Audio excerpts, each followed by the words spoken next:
მოგესალმებით, ეთერშია გადაცემა 360 გრადუსი, მე მისი წამყვანი ემა ტუხიაშვილი.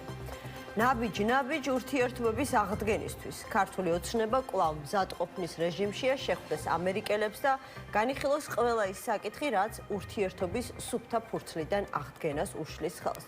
როდის ჩამოვა ამერიკული დელეგაცია, არც ის იციან, ვინ იქნება ამ დელეგაციის შემადგენლობაში. თუმცა, როგორც ჩანს, ეს მოლოდინი რუბიოს სატელეფონო ზარმაც გააჩინა, რომ ამერიკელების მოსმენაც მოუწევთ და გარკვეულ კომპრომისებზე წასვლაც. სხვანაირად გაფუჭებული ურთიერთობის სუფთა ფურცლიდან აღდგენა უბრალოდ შეუძლებელი იქნება.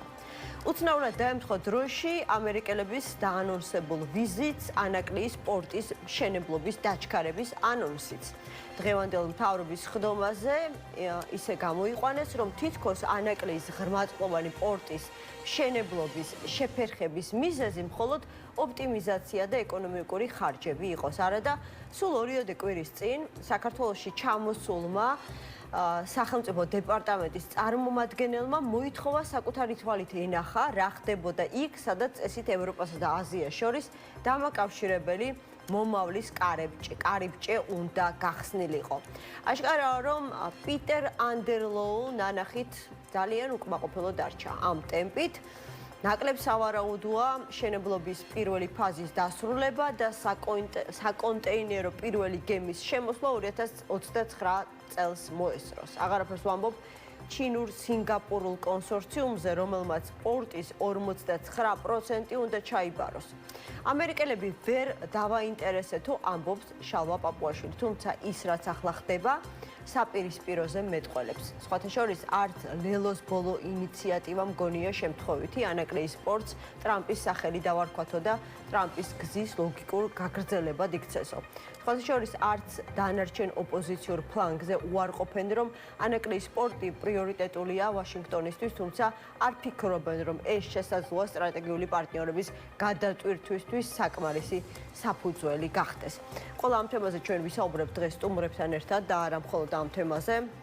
თუმცა მანამდე რამდენიმე საათის წინ წალკაში გამოცხადდა კარანტინი ცოფის გავრცელების საშიშროების გამო. სურსათის ეროვნული სააგენტოს ცნობით, ქვემო ქართლის დეპარტამენტის ინსპექტორის მოკვლევით დადგინდა, რომ ცოფით დაავადებული მელა 4-ხმა უპატრონო ძაღლმა დაგრიჯა და სწორედ ამ მიზეზით წალკის მუნიციპალიტეტში დაინფიცირებულ პუნქტსა და საფრთხის შემცველ ტერიტორიაზე კარანტინი არის გამოცხადებული და დაწყებულია საკარანტინო ღონისძიებები. რამდენად დიდი შეიძლება იყოს სოფის გავრცელების საფრთხე აღნიშნულ არეალში და ზოგადად რამდენად ყურადსაღებ შემთხვევასთან გვაქვს საქმე. ვეტერინარი ფაოს პროექტის მენეჯერი მიხეილ სოხაძე გვერდება. ბატონო მიხეილ, მოგესალმებით, მადლობა გადაცემაში მონაწილეობისთვის. პირველ რიგში რას ფიქრობთ ამ კონკრეტულ შემთხვევაზე და რამდენად მაღალია საფრთხე, იმიტომ რომ ყისვე გამოცხადდა მთელს ტერიტორიაზე საკარანტინო ღონისძიებები. დიდი მადლობა მოწვევისთვის, ნამდვილად არ არის კარგი შემთხვევა. თუმცა ის რომ კარანტინი გამოცხადდა, ეს ჩვეულებრივ კანონმდებლობის შესაბამისად არის და ეს აუცილებლად უნდა მოხდეს. რაც შეეხება თვითონ ფაქტს, უშუალოდ ეს არის გარეული ცხოველებიდან მომდინარეობს, თვითონ დაავადებაზე მეყურადღებას ნაკლებად გავამახვილებ, ვიცით რომ ეს ერთ-ერთი ყველაზე საშიში დაავადება, რომელიც ფაქტობრივად რომელიც არ იკურნება მსგავსი ისტორიას არ ახსოვს და შესაბამისად ადამიანები მზად უნდა იყვნენ იმ ღონისძიებების გასატარებლად, რაც აღნიშნული დაავადებების თავიდან აცილებას, ანუ პრევენციას შეუწყობს ხელს. თვითონ რეზერვუარი ამ დაავადების და სამწუხაროდ საქართველოს ენდემური ქვეყანა, რაც იმას ნიშნავს, რომ აღნიშნული დაავადება საქართველოში ცირკულირებს სხვადასხვა ცხოველებში. სამწუხაროდ ეს ასე ვთქვათ, იუკენლებელ ძაღლებზე შეიძლება ითქვას და ეს სამწუხაროდ ფაქტებიდან დასტურდება, თუმცა ძირითად წყაროდ მაინც არის წარმოადგენს გარეული ცხოველები და კერძოდ ეს გახლავთ მელა, ტურა, მაჩვი და ასე შემდეგ. თუმცა აღნიშნული ფაქტი ერთ რამეზე მიანიშნებს, რომ თვითონ სოფელიც დროულად ასე ვთქვათ, დროულად მოხდა შეტყობინება, რაც ერთი მხრივ თუ შეიძლება დადებითი დავინახოთ ამ ოცემული სიტუაციიდან, ესეც გახლავთ. ბატონო მიხელ, დავაზუსტებ ერთ რამეს, თქვენ თქვით რომ ცოფი არის ძალიან საშიში დაავადება, ხომ არ იქნება გადაჭარბებული თუ ვიტყვი რომ ფაქტობრივად ეს არის სასიკვდილო ინფექცია? იცით რა, ადამიანს კაცობრიობას ცოფთან ერთად მრავალი წელი უცხოვრია და ის ქვეყნები, სადაც ეს საკმაოდ გავრცელებული და ენდემური იყო, დღეს აბსოლუტურად თავისუფალნი არიან. შესაბამისად, სწორი ქცევის შემთხვევაში ეს არაინდ საფრთხეს არ წარმოადგენს. და ამის ერთ-ერთი მთავარი თავდაცვის მექანიზმი გახლავთ ჩვენი შინაური ცხოველების აცრა და ვაქცინაცია, მოკლედ აღნიშნული დაავადების წინააღმდეგ. რაღაც სულად დაემთხვა ეს ეს პრევენციისთვის გასაგებია, ბატონო მიხელ, ბოდიშს გიხდით რა, რომ გაწყვეტინებთ, სიმართლე გითხრათ, სულ სხვანაირად ქონდა გადაცემა დაგეგმილი და ძალიან მოკლე დროში უნდა მოვასწრო და თქვენგან მნიშვნელოვანი ინფორმაცია მივიღოთ. ცოფის ვაქცინაცია პრევენციისთვის გასაგებია, მაგრამ ახლა როდესაც ფაქტი მომხდარია და 4-ხმა უპატრონო ძაღლმა დაგლიჯა ცოფით დაავადებული მელა, უნდა ვივარაუდოთ, რომ დიდი ალბათობით ეს ძაღლები ცოფის ვაქცინით არ იყვნენ აცრილები და შესაძლებელია ახლა სულ ცოტა 4 ძაღლი არის ცოფით ინფიცირებული წალკაში.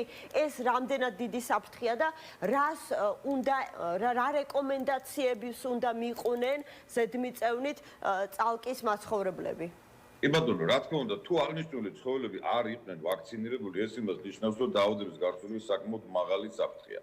თუმცა ეს არ ნიშნავს, რომ 100%-იანი ეს საფრთხე. პირველ რიგში უნდა იქნეს გამოკლებული იყვნენ ცხოველები თუ არა აცრენი, შემდგომ მათზე უნდა დაწესდეს მინიმუმ 10 დღიანი каранტინი, ანუ ზედამხედველობა თვითონ ცხოველზე უშუალოდ და იმ არეალში, სადაც ეს მოხდა, საკმაოდ მძიმე каранტინია 40 დღიანი და ფაქტობრივად ყველა ამთვისებელი ცხოველი უნდა აიცვას. აბსოლუტურად ყველა შვილფეხა, წვრილფეხა პირველ დღეს ჩათვლის. შესაბამისად, გორიზები საკმაოდ მკაცრია და საკმაოდ მაღალი რისკიცაა. ამიტომ მოსახლეობას ისევ და ისევ ერთადერთი ეს რჩებათ, რომ ცხოველები მაქსიმალურად ეცადონ ყავდეთ სახლში, მაგრამ მე რამდენადაც ვიცი, ეს ცხოველები იყარიან უპატრონოები, ანუ ზედამხედველიც კი ვერ ეყოლებათ, ამიტომ რადგან ზედამხედველები არ აყავთ, ეს ცხოველები უნდა იქნან გადაყვანილი და ალბათ გადაყვანილებიც იქნებიან რეგიონალურ რომელიმე თავშესაფარში და იქ ხდება მათზე შესაბამისად ზედამხედველობა. ხოლო დანარჩენი ცხოველები კიდევ ერთხელ ვიმეორებ, ყველა ამთვისებელი ცხოველი აუცილებლად უნდა აიცრას. და ეს არის გადაუდებელი მონიტორი, რომელიც რაც სწრაფად დაიწყება მით უკეთეს. კი ბატონო, და თვითონ მოსახლეობამ გარდა ამ რეკომენდაციისა, რომ რა თქმა უნდა დააყუნენ სურსათ ეროვნული სააგენტოს რეკომენდაციებს და მისცენ შესაძლებლობა, რომ აიცრას ყველა ცხოველი აბსოლუტურად, თვითონ რა უნდა გაითვალისწინონ, ანუ ადამიანისთვის გადაცემის საფრთხე და რისკი სად შეიძლება იყოს ყველაზე მაღალი? ცოფი არ გადადის არც საკვებით, არც ხაერწვეთოვანი გზით, არანაირი გზით, გარდა უშუალოდ ანუ ნერწყვით, ანუ დაკბენის და დადორბის შემთხვევაში მხოლოდ. ამიტომ ცხოველებთან მაქსიმალურად ეცადონ, რომ ჰქონდეთ გარკვეული დისტანცია, რო აიცრებიან იმის შემდეგაც გარკვეული პერიოდი 21 დღე ალბათ ამას შესაბამისად ვეტერინარები გააფრთხილებენ, ასე რომ პრინციპში თვითონ მოსახლეობის უშუალო ჩართულობა და ვეტერინარებისთვის ხელშეწყობა რომ პროცესი რაც შეიძლება სწრაფად გამართდეს, ეს იქნება ყველაზე მნიშვნელოვანი. ბატონო მიხელ, ძალიან დიდი მადლობა გადაცემაში მონაწილეობისთვის. მიხელ სოხაძეს, ვეტერინარს და FAO-ს პროექტების მენეჯერს უსმენდით. სტრატეგია აღმოჩენების ლიდერი გიორგი ვაშაძე გვყავს სტუმრად. მოგესალმებით გიორგი, მადლობა. ხანგრძლივი პაუზის შემდეგ ისევ ხედავთ ჩემს გადაცემაში, რაც ძალიან მახარებს. აუცილებლად პაუზა მთლად ჩემი ინიციატივით არ იყო, ხო? მესმის, რა თქმა უნდა და მიხარია რომ გარეთ ხართ და გვაქვს შესაძლებლობა თქვენთან ვისაუბროთ. მე ეთერიდანაც მოგილოცეთ მაშინ, როდესაც თქვენ გათავისუფლდით საპატიმროდან და ახლა პირადადაც კიდევ ერთხელ გილოცავთ. დავიწყებდი საუბარს მთავრობის დღევანდელი სხდომით. ირაკლი კობახიძის განცხადება იყო ძალიან საინტერესო, რომელმაც თქვა, რომ გადახედეს ანაკლიის სპორტთან დაკავშირებით ხელშეკრულებას და მოკლედ 25%-ზე მეტით, დაახლოებით 52.5 მილიონი დოლარით შემცირდა და რაც ყველაზე საინტერესოა, უახლოეს დღეებში აქტიურად განახლდება სამშენებლო პროცესი. აი, როგორ ფიქრობთ და რას უკავშირებთ ქართული ოცნების მხრიდან ანაკლიის პროექტზე, არ მხოლოდ საუბრის, არამედ როგორც დაგვიყვნენ ქმედებების გააქტიურებას. ჩვენ ხო ზუსტად ვიცით, რომ ოცნება ეს არის რამდენიმე ათეული რეალობას მოწყვეტილი ადამიანი, რომელთა მართვის ხელწერა არის ტყუილი. მორიგი ტყუილები მოვისმინეთ დღეს. თქვენ მართლა გჯერათ, რომ ანაკლიის სპორტს ესენი ააშენებენ? რამდენი ტყუილი მოვისმინეთ? 2 წლის წინაც უნდა აეშენებინათ. ვითომ კონტრაქტორი კომპანიაც მოიყვანეს, ვითომ ტენდერიც ჩაატარეს, ვითომ მთელი ამბავი გააკეთეს, მაგრამ არაფერი არ არის გაკეთებული. ახლა იმიტომ რომ ანაკლის თემა კვლავ წამოიწია აქტიურად საზოგადოებაში და გააჩნია ვისი მხრიდან წამოიწია, ანუ გახსოვს მანამდე რუბიოს სატელეფონო ზარი ირაკლი კობახიძესთან და საკმაოდ მოკლე განცხადება, რომელიც სახელმწიფო დეპარტამენტმა სატელეფონო ზართან დაკავშირებით გაავრცელა, მაგრამ იმ წინადადებაში მკაფიოდ იყო საუბარი შავი ზღვის უსაფრთხოებაზე. შავი ზღვის უსაფრთხოებაზე როდესაც საუბრობთ, თუ ანაკლიის სპორტი არ გაგახსენდება, აი რა, მაშინ რა უნდა შესაბამისად ისე ხალხის მოსატყუებლად და ბევრი სხვის მოსატყუებლად ახლა თქვენს რომ ვითომ განაახლებენ ამ სპორტის მშენებლობას. ეს არის ტყუილი, როგორც აქამდე არაფერი არ გაუკეთებიათ, ისე არაფერი არ გაკეთდება. ტყუილია რომ ამერიკული ინტერესი არ იყო, მათ შორის ფინანსური ინვესტიციის ინტერესი, ეს მათ გააჩერეს ანაკლიის კონსორციუმს ფაქტობრივად ყველა პირობა შეუქმნეს, რომ გაჩერებულიყო ეს პროექტი. უფრო მეტიც ადამიანები მამუკა ხაზარაძე, ბადრი ჯაფარიძე საპატიმრო დაწესებულებისთვის გაწირეს და მთელი კონფლიქტი მათთან იყო, რატო გაბედეს მათ და ანაკლიის სპორტის მართლა მშენებლობა რატო დაიწყეს. ხო ფაქტია რომ მშენებლობა დაიწყეს და ხო ფაქტია რომ თანხა დაიხარჯა და ისიც ფაქტია რომ პირველი ინფრასტრუქტურული სამუშაოები გააკეთდა. უფრო მეტიც ანაკლიის პროექტზე პირადად მეც მუშაობდი მიხეილ სააკაშვილის მთავრობის პერიოდში. დღესაც YouTube-ში თუ შეხვალთ ყველაზე ფართო კონცეპტუალური, ასე ვთქვათ, პროექტის წარდგენა, სწორედ პირადად ჩემს მიერ არის გაკეთებული სხვა კოლეგებთან ერთად, სადაც ანაკლია არ იყო მხოლოდ და მხოლოდ სპორტი, ეს იყო უზარმაზარი ინფრასტრუქტურული სისტემა, რომელიც გულისხმობდა ანაკლიაში წარმოების განვითარებას. ანუ ჩვენ ნახეთ, როგორი რაღაც იყო საზოგადოება მინდა ეს იცოდეს, რომ ევროკავშირთან თავისუფალი ვაჭრობისთვის მუშაობდით, ჩინეთთან თავისუფალი ვაჭრობა და საქართველოს და ამერიკასთან თავისუფალი ვაჭრობა. საქართველოს როგორც ჰაბი, სადაც იწარმოება პროდუქცია და სხვადასხვა ბაზრებზე გადის. ჩვენ არ გვინდა რომ საქართველოს ჰქონდეს მხოლოდ გამტარის ფუნქცია. ჩვენ გვინდა რომ საქართველოს იყოს მწარმოებელი და დამზადებულია საქართველოში პროდუქცია შევიდეს როგორც ევროპის 400 მილიონიან ბაზარზე, ასევე ჩინურ, აზიურ ბაზარზე. ამერიკულ ბაზარზე, აი ეს იყო მთელი პროექტი, ხო? რატო იქნებოდა ეს ინტერესი? აი უბრალოდ შეხედეთ, ეხა არის უზარმაზარი, ასე ვთქვათ, სავაჭრო ბრძოლები, სხვადასხვა ქვეყნებს შორის ტარიფები, ასე შემდეგ. შენ როცა გაქვს თავისუფალი ვაჭრობის შეთანხმება, შეგიძლია სწორედ ნულოვანი ტარიფებით შეიტანო შენი პროდუქცია ამა თუ იმ ბაზარზე და საქართველოს ეს შესაძლებლობა ჰქონდა მაშინ და აქვს დღესაც. მაგრამ სამწუხაროდ ამის რეალიზების ნაცვლად ჩვენ მივიღეთ რა, ჯერ ჩვენი პროექტი რაც იყო დაწყებული, ის გააჩერეს. შემდგომ ამისა ანაკლიის კონსორციუმის პროექტი გააჩერეს. მერე მოგვატყუეს, რომ ვითომ ჩინური კომპანია შემოვიდა, რომელიც აშენებს და არაფერი არ გაკეთებულა. ახლა კიდე მორიგით ტყუილების ხაზა. შეიძლება შეიცვალოს ამ საკითხი. ინტერესი რომ აქვს და ექნებათ ამერიკა არ ერთი წუთი. მე კი არ ჯერათ ამის რომ აშენებენ პორტს. გიორგი, ყველაფერი დამოკიდებულია ერთი ბატონო. მე არ ერთი წუთი. თქვენ რა თქმა უნდა სრული უფლება გაქვთ, რომ არ გჯეროდეთ, იმიტომ რომ მე ფაქტებით გელაპარაკებით. ჯერ კიდევ 2020-ში უნდა შემოსულიყო, როგორც მახსოვს, პირველი საკონტეინერო გემი ამ პორტში. ეხლა არის 2026, 2029-ში უნდა შემოვიდეს და ამ ტემპებით თუ წავიდნენ, ამისიც არ მჯერა რომ მოესწრებოდა. ეს ჩემს ტექსტში იკითხებოდა. სხვა რამეა. ამ ადამიანის პირობებში არ აშენდება. არის სხვანაირი, ხო? არაფერი სხვა მოცემულობა. ამერიკის დაინტერესება რომ იქნება ეხლა ანაკლიის სპორტი იქცეს ძალიან დიდ კარიბჭეთ, მით უმეტეს აი ჰორმუზის სრუტის და ახლო აღმოსავლეთში დამდგარი კრიზისის შემდეგ ამის ხომ გჯერათ? ამის ხომ გჯერათ? თქვენ მიპასუხეთ ახლა გჯერათ რომ ამერიკელების ინტერესი ახლა 1000 არის გაზრდილი ანაკლიის სპორტის მიმართ. ანუ ამის გჯერათ თუ არ გჯერათ? არ გჯერათ რომ ამერიკელებს ინტერესი აქვს? ისეთივე იყო ინტერესი ადრე როგორც ახლა. მე იმის მჯერა რომ თავარი არის საქართველოს ინტერესი. ანუ ამერიკელებს არ აინტერესებთ ანაკლიის სპორტის აშენება? არ აინტერესებთ არ მithქვამს. რაც ადრე იყო ინტერესი, ამაზე არაერთხელ უთქვამს უმაღლეს დონეზე ამერიკის შეერთებული შტატების მხარეს იყო ეს პომპეო, იყო ეს ასე ვთქვათ ამერიკის პრეზიდენტის ადმინისტრაცია, ასე შემდეგ. კიდე ერთხელ თემა. ჩვენ ერთი რამ გვეშლება. ამერიკას რა ინტერესი აქვს იმას რა ჩვენი სასიცოცხლო ინტერესია ანაკლიის სპორტი. და როდესაც ხელისუფლება გყავს, რომელიც ტყუილებით ცდილობს, რომ ეს სასიცოცხლო ინტერესი ჩაკლას, აი ამას არ ვეთანხმებით ხო? ეს არის მორიგი ტყუილი. არაფერი ოცნება, ქართული ოცნება პორტის ამშენებელი არ არის და გეტყვით რატომ? იმიტომ რომ ამ პორტზე წითელი ასე ვთქვათ ბეჭედი რომ არ უნდა აშენდეს დადებული აქვს რუსეთს. იმიტომ რომ ანაკლის პორტი არის კონკურენტი რუსული პორტების ჩვენ ღრმაწყლოვანი პორტი არ გვაქვს და საზოგადოება მინდა იცოდეს თუ კარგად ნახავთ რომ ანაკლის პორტი თურქეთის გავლით და ბოსფორის გავლით კი არ მიაწვდის ტვირთებს თუნდაც სხვა ქვეყნებს. არა, აქ იქნებოდა პირდაპირ ღრმაწყლოვანი პორტი, რომელსაც ურთიერთობა უნდა ჰქონდეს მეორე მხარეს ბულგარეთი, რუმინეთი და ასე შემდეგ უკრაინა და ასე შემდეგ სხვადასხვა მხარეებთან მიწოდების თვალსაჩინო.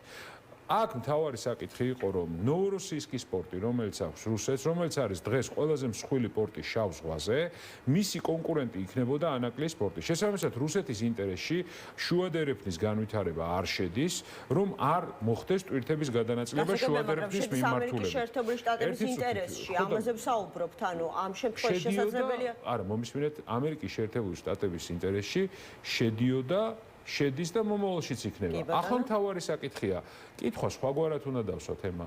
ქართული ოცნების ინტერესში რატო არ შედის ანაკლის პორტის აშენება? რატო არ შედის? ხო სიმართლეა. ქართული ოცნების ინტერესში შედის ამერიკის შეერთებულ შტატებთან სტრატეგიული პარტნიორობის აღდგენა სუფთა ფურცლიდან. კაცო, ესენი ხო გვეუბნებიან რომ არავის არ ჭირდება და მარტო იქნებიან. ეგ თავის თავთან წინააღმდეგობაში არიან, ხო? ამერიკას ეძახიან Deep States, ამერიკას ეძახიან ასე ვთქვათ ომის პარტიას. და ელოდებიან დელეგაციას ამერიკის შეერთებული შტატებიდან და ამბობენ რომ მზად არიან დეტალურად გაიარონ. კი ბატონო, მოდი მე დავამთავრებ, მე კითხვა დამისვი და თუ გინდათ თქვენ დაამთავრეთ და მე დაგელოდებით. იმიტომ რომ აზრი ვერ დავამთავრებ ერთ ერთი. როგორ ვერ დავამთავრებ? მოგეცით შესაძლებლობა, უბრალოდ არ მინდა დეტალებს, ტექნიკურ დეტალებზე, ანაკლის პორტის ტექნიკურ დეტალებზე საუბარმა წაიღოს ძალიან ბევრი დრო. ახლა ქართული ოცნება ელოდება ახლა ამერიკის შეერთებული შტატებისგან დელეგაციას და მზად არიან მათთან პუნქტობრივად დეტალურად გაიარონ საკითხები თუ რისი დათმობა შეიძლება მათი მხრიდან, მაგრამ ასევე უნდა იყოს გათვალისწინებული როგორც ამობენ ქვეყნის ინტერესები. ანუ ახლა ვითარება არ არის რადიკალურად შეცვლილი, რომ რაღაცნაირად განწყობები ამერიკელ გატყუებენ. ანუ ჩვენს გვატყუებენ, ამერიკელებსაც ატყუებენ, მთელ მსოფლიოს ატყუებენ. საზოგადოება თავარი არის რომ ხალხს ატყუებენ. ესენი არიან მატყუარები რა, ატყუებენ. ახლა მე თუ შეიძლება მეგეთქვა. პირველ კითხვა დავსვათ შემდეგნაირად. ქართული ხალხის ინტერესში შედის ანაკლის პორტის აშენება? საქართველოს სახელმწიფოს ინტერესში შედის ანაკლის პორტის აშენება? შედის. თქვენ ამბობთ რომ ამერიკის ინტერესში შედით, ევროპის ინტერესში შედის. ქართული ოცნების ინტერესში რატო არ შედის ანაკლის პორტის აშენება? ჯერ ეს კითხვა უნდა დავსვათ. რომ მათ ინტერესში რომ შედიოდეს ანაკლის პორტის აშენება, დღეს ეს პორტი იქნებოდა გაშვებული. ფაქტია, რომ ქართული ოცნების ლიდერების ინტერესში არ შედის ანაკლის პორტის აშენება. შესაბამისად, ნებისმიერი მათი განცხადება ეს არის მორიგი დროის მოგება და მოტყუება. ისე როგორც იყო 2016-ში, ისე როგორც იყო 2020-ში, ისე როგორც იყო 2023-ში, 2024-ში, 2025-ში, აგერ მოვედით 2026 წელს. ამიტომ პირველი საკითხი, კვლავ გვატყუებენ მათ ინტერესში არ შედის. ახლა კითხვა დავსვათ, რატო არ შედის ქართული ოცნების ინტერესში? რა მოხდა ისეთი, რომ ქართული ოცნების ინტერესში ქართველი ხალხის და საქართველოს სახელმწიფოსგან განსხვავებით არ შედის ანაკლის პორტის მშენებლობა? აქ ერთ-ერთი რამ იკვეთება, ეს არის რუსული ინტერესი. ერთ-ერთი ძალა, რომელიც არის დაინტერესებული, რომ ანაკლის პროექტი არ განხორციელდეს, ეს არის რუსეთის ფედერაცია. რატომ? მას აქვს პრაგმატული ინტერესი, რომ ნოვოროსიისკის პორტის კონკურენტი არ გაჩნდეს შავ ზღვაზე, რომ შუა დერეფანი არ განვითარდეს უფრო ფართოდ, რომ პროდუქცია და ტვირთების ბრუნვა არ წამოვიდეს ჩვენსკენ უფრო მეტად, რომ მას ჰქონდეს ექსკლუზივი მიწოდების აზიიდან, ევროპისკენ და ევროპისკენ აზიისკენ. ახლა შემდეგი გავაგზავნებ თუ შეიძლება. მე ხო მოგისმინეთ მოგეთ. გავაგზავნებ, იმიტომ რომ თქვენ სხვა კითხვებიც გქონდათ. ეხლა მეორე საკითხი. რატო სჭირდება ამერიკასთან ურთიერთობის გადატვირთვა ქართულ ოცნებას? დიახ, მისი სასიცოცხლო ინტერესია, იმიტომ რომ ის არის არაღიარებული ხელისუფლება საერთაშორისო მასშტაბით. შესაბამისად, ეს კრიზისული სიტუაცია ქვეყნის შიგნითაც პრობლემა აქვს და ქვეყნის გარეთაც პრობლემა აქვს და იმიტომ რომ არ იცის როდემდე ასეთ ტერმინს გამოვიყენებ, გაკაჩავს ამ სიტუაციით. შესაბამისად, მას სჭირდება გადატვირთვა. ახლა მოდით ვთქვათ, რა გადატვირთავს ამერიკასთან და დასავლეთთან ურთიერთობა? გასაღები ისევ არის ქვეყნის შიგნით და არა ქვეყნის გარეთ. გადატვირთვის გზა ძალიან ცალსახად და მე ზუსტად ვიცი რომ იმ საუბარშიც მათ შორის დარწმუნებული ვარ ამერიკის მხარე ეთყო და ისე როგორც არაერთხელ საჯაროდ რუბიოს საუბარში ისე როგორც არაერთხელ უთხრა რომ ძალიან მკაფიოდ ცალსახად იცის ამერიკის და სხვა ქვეყნების პოზიცია ქართულმა ოცნებამ და რა არის გადატვირთვის გზა? გადატვირთვის გზა არის საქართველოში შიდა პოლიტიკური, ასე ვთქვათ, აი ამ დაპირისპირებული პოლარიზაციის, რომელიც შექმნა ქართულმა ოცნებამ, ამის მოხსნა რა გზით? პოლიტიკური პატიმრების და სინდისის პატიმრების განთავისუფლება, ახალი სამართლიანი დემოკრატიული არჩევნების ახალი წესებით არჩევნების ჩატარება, რომელიც ლეგიტიმაციას სრულფასოვანს მისცემთ ახლად არჩეულ ხელისუფლებას, ვისთანაც უკვე საბოლოოდ მზად იქნება ამერიკა, რომ აღადგინოს ევროპაც, რომ აღადგინოს ურთიერთობები და შემოტრიალდეს საქართველოს ევროინტეგრაციის გზაზე. აქ კი ქართულ ოცნებას აქვს ასევე სასიცოცხლო კონფლიქტი. თუ მან დემოკრატიული არჩევნები ჩაატარა, ფიქრობს ის, რომ დაკარგავს ძალაუფლებას, მისი ერთადერთი ინტერესი არის ძალაუფლების შენარჩუნება და არა საქართველოს განვითარება. თორე საქართველოს განვითარება რო იყოს მისი ინტერესი, ანაკლიაც აშენებული იქნებოდა, ცენტრალური მაგისტრალიც დამთავრებული იქნებოდა, მილიარდ ლარს არ მოიპარავდნენ სამტრედია გრიგოლეთის მონაკვეთზე, ახალი გზებიც გაყვანილი იქნებოდა, სარკინიგზო ხაზებიც გაყვანილი იქნებოდა. დღეს მეორე კიდე ტყუილი გვითხრეს რკინიგზის მოდერნიზაცია. რამდენია ეს გეგმა დაასახა თქვენს რკინიგზის მოდერნიზაცია, იმდენი ფულის მოპარვით დამთავრდა ეს ყველაფერი ბიუჯეტიდან. ამაზე ასობით მილიონია უამრავი საგამოძიებო, ასე ვთქვათ. გასაგებია, მაგრამ ფულის მომპარავები ახლა ციხეში უზით, მათივე ყოფილი არათუ თანაგუნდელები. რა ვიცი, ბურჭულაძესთან დაკავშირებით გულისხმობ ყოფილ თავდაცვის მინისტრს არსებობდა მოლოდინი. ციხეში ზის ისინი, სხედან ისინი მათი ყოფილი თანაგუნდელები, ვინც უნდათ რომ ციხეში იჯდნენ. ანუ ბურჭულაძე უნდათ რომ ციხეში იჯდეს? ჭიან კონკრეტულ ადამიანებს საპროცესო შეთანხმებას, ამიტომ უპირებენ ქონების ჩამოთმევას. იმისათვის რომ დღეს ძარც ქვეყნის ძარცვის უფლება გაიხანგრძლივონ, მათ ჭირდებათ შოუ, რომ ვითომ კორუფციას ებრძვიან. სინამდვილეში არავითარი კორუფციის წინააღმდეგ ბრძოლა არ ხდება. სინამდვილეში კორუფცია გადაიბარა კლანიდან კლანმა, მაგრამ საჩვენებელი დაჭერები გააკეთეს, რომ ისევ და ისევ საზოგადოება მოატყუონ. იმიტომ რომ ის სქემები, ის შავი ფული, რომელიც ამ ქვეყანაში რეალობა არსა და არ წასულა ემა. თქვენ რა გონიათ ეხლა რომ შენებლობიდან ფულს აღარ იპარავს ქართული ოცნება? მართლა გჯერათ ახლა ამის? და ვინმე ქალაქში გადით, ნახეთ. არც ერთი მშენებლობა კორუფციული სქემის გარეშე არ არსებობს. არც ერთი ტენდერი კორუფციული სქემის გარეშე არ არსებობს. ერთადერთი ამ შემთხვევაში ხედავთ რომ მათ შორის კალაძეს დაქვემდებარებულ, ასე ვთქვათ, სხვადასხვა მუნიციპალურ სამსახურებთან დაკავშირებითაც დაიწყეს სისხლის სამართლის საქმის წარმოება.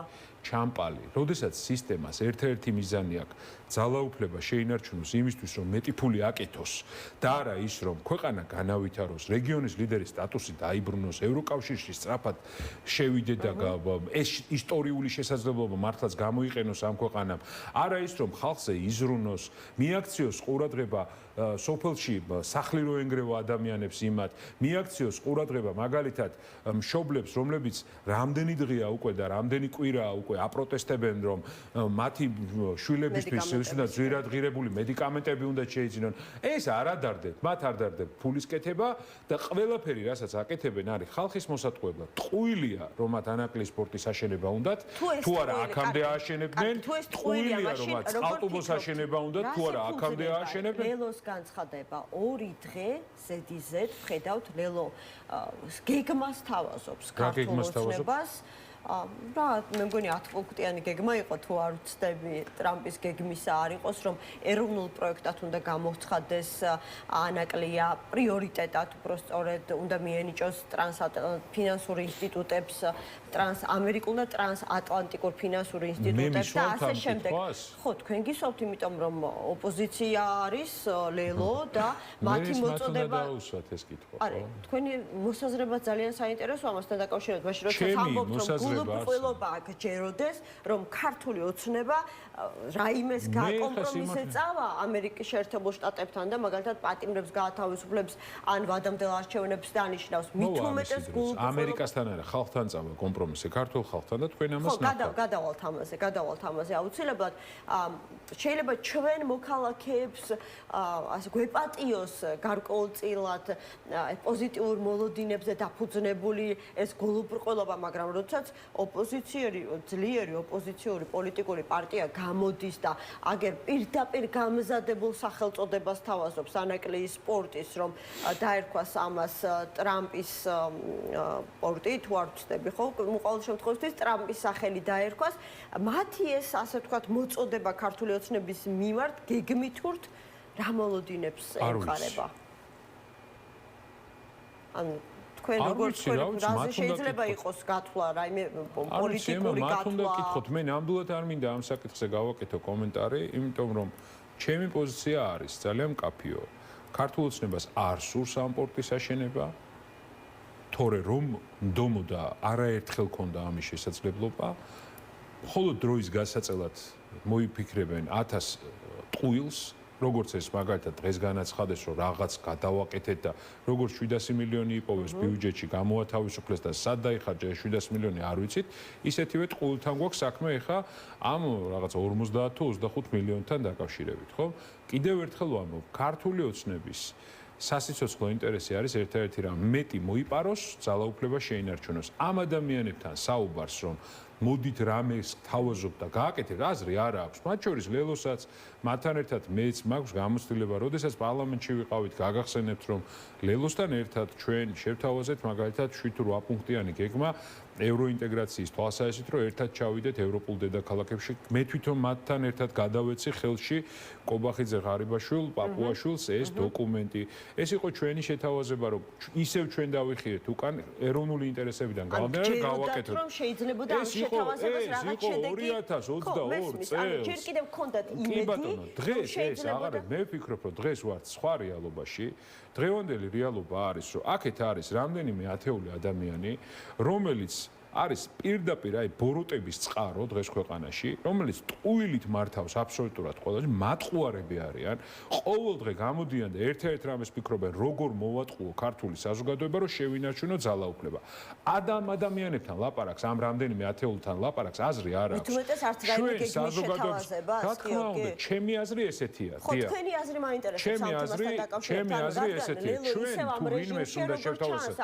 აქვს რაიმე ხო, დაელაპარაკეთ, არ ვიცი, მათ უნდა გაგცეთ პასუხი.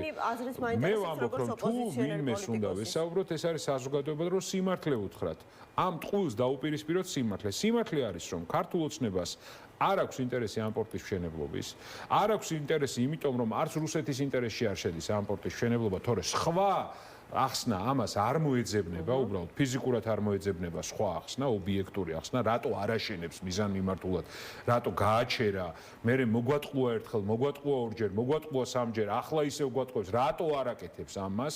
ეს არის ერთადერთი იხსნება რუსეთის ინტერესია, რომ ეს სპორტი არ აშენდეს და მეორე საზოგადოებას უნდა უთხრათ, რომ გვინდა ჩვენ რომ ანაკლიის სპორტი აშენდეს, გვინდა რომ საქართველოს რეგიონის ლიდერის სტატუსი დაიბრუნოს, გვინდა რომ არამხოლოდ სავაჭრო გზა ვიყოთ, ასე ვთქვათ, დასავლეთ აღმოსავლეთ შორის, არამედ დიდი წარმოებები განვითარდეს ანაკლიის გარშემო, როგორც ეს იყო პირველად პროექტში დაგეგმილი, მაშინ ჩვენ ერთად უნდა დავდგეთ, მაშინ 26 მაისს დიახაც უნდა მოხვიდეთ რუსთაველზე, სადაც ერთად უნდა შევიკრიბოთ, ერთ მუშტად უნდა შეიკრას საზოგადოება, რომ წავიდეთ განვითარების და აღშენებლობის და გამარჯვების გზით, დავასრულოთ ტყუილები, გადავიდეთ სიმართლის, სიკეთის, კეთილის საქმეების დიდი მოდერნიზაციის ეპოქაში, რომელიც ძალიან ჭირდება საქართველოს. მე ასეთი საქართველოს იმჯერა, მე ტყუილების საქართველოსი არ მჯერა, მე მჯერა სიმართლის, საქმის კეთების საქართველოსი. ვფიქრობ, რომ ჩვენ ვართ ძალიან ნიჭიერი ერი, რომელსაც შეუძლია ძალიან ბევრი სისტემური რეფორმა გააკეთოს.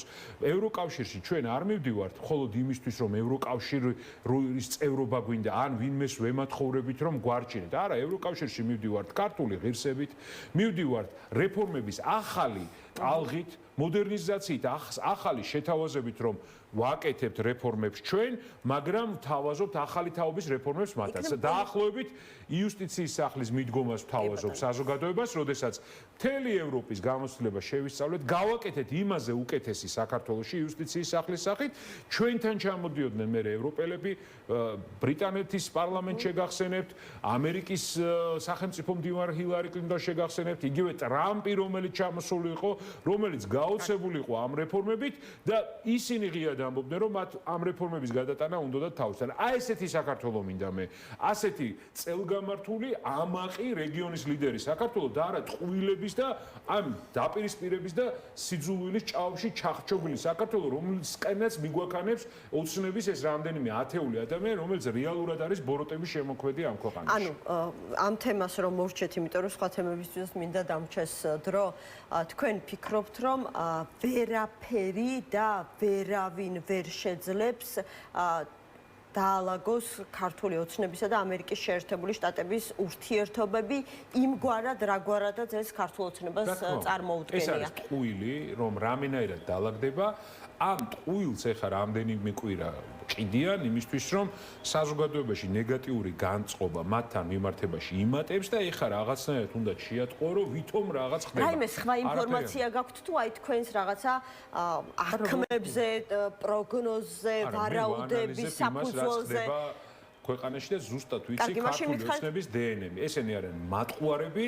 მოგატყუეს ხალხნო, აგერ როგორც ყაველაშვილის მე მგონი სურათიც ვერ გადაიღო, მაშინ ტრამპთან ხელის ჩამორთმევა გაყიდეს, რომ რაღაცა დიდი რესტარტი დავიწყეთო, როგორც პირველი ლედის მათთვის, ასე ვთქვათ, ვიზიტი გაყიდეს, რომ ეს რაღაცა საოცრო, ხო, ხედავთ, რომ არაფერი არ მოყვა ამასა რა. შესაბამისად, ვერაფერი ვერ მოყვება ტყუილებს, იმიტომ რომ რუბიოზარი არ ყოფილა ტყუილი, არც სახელმწიფო დეპარტამენტის კონკრეტულად დაწუნებული იქაც საუბარი იყო ამერიკის ქვეყნებთან.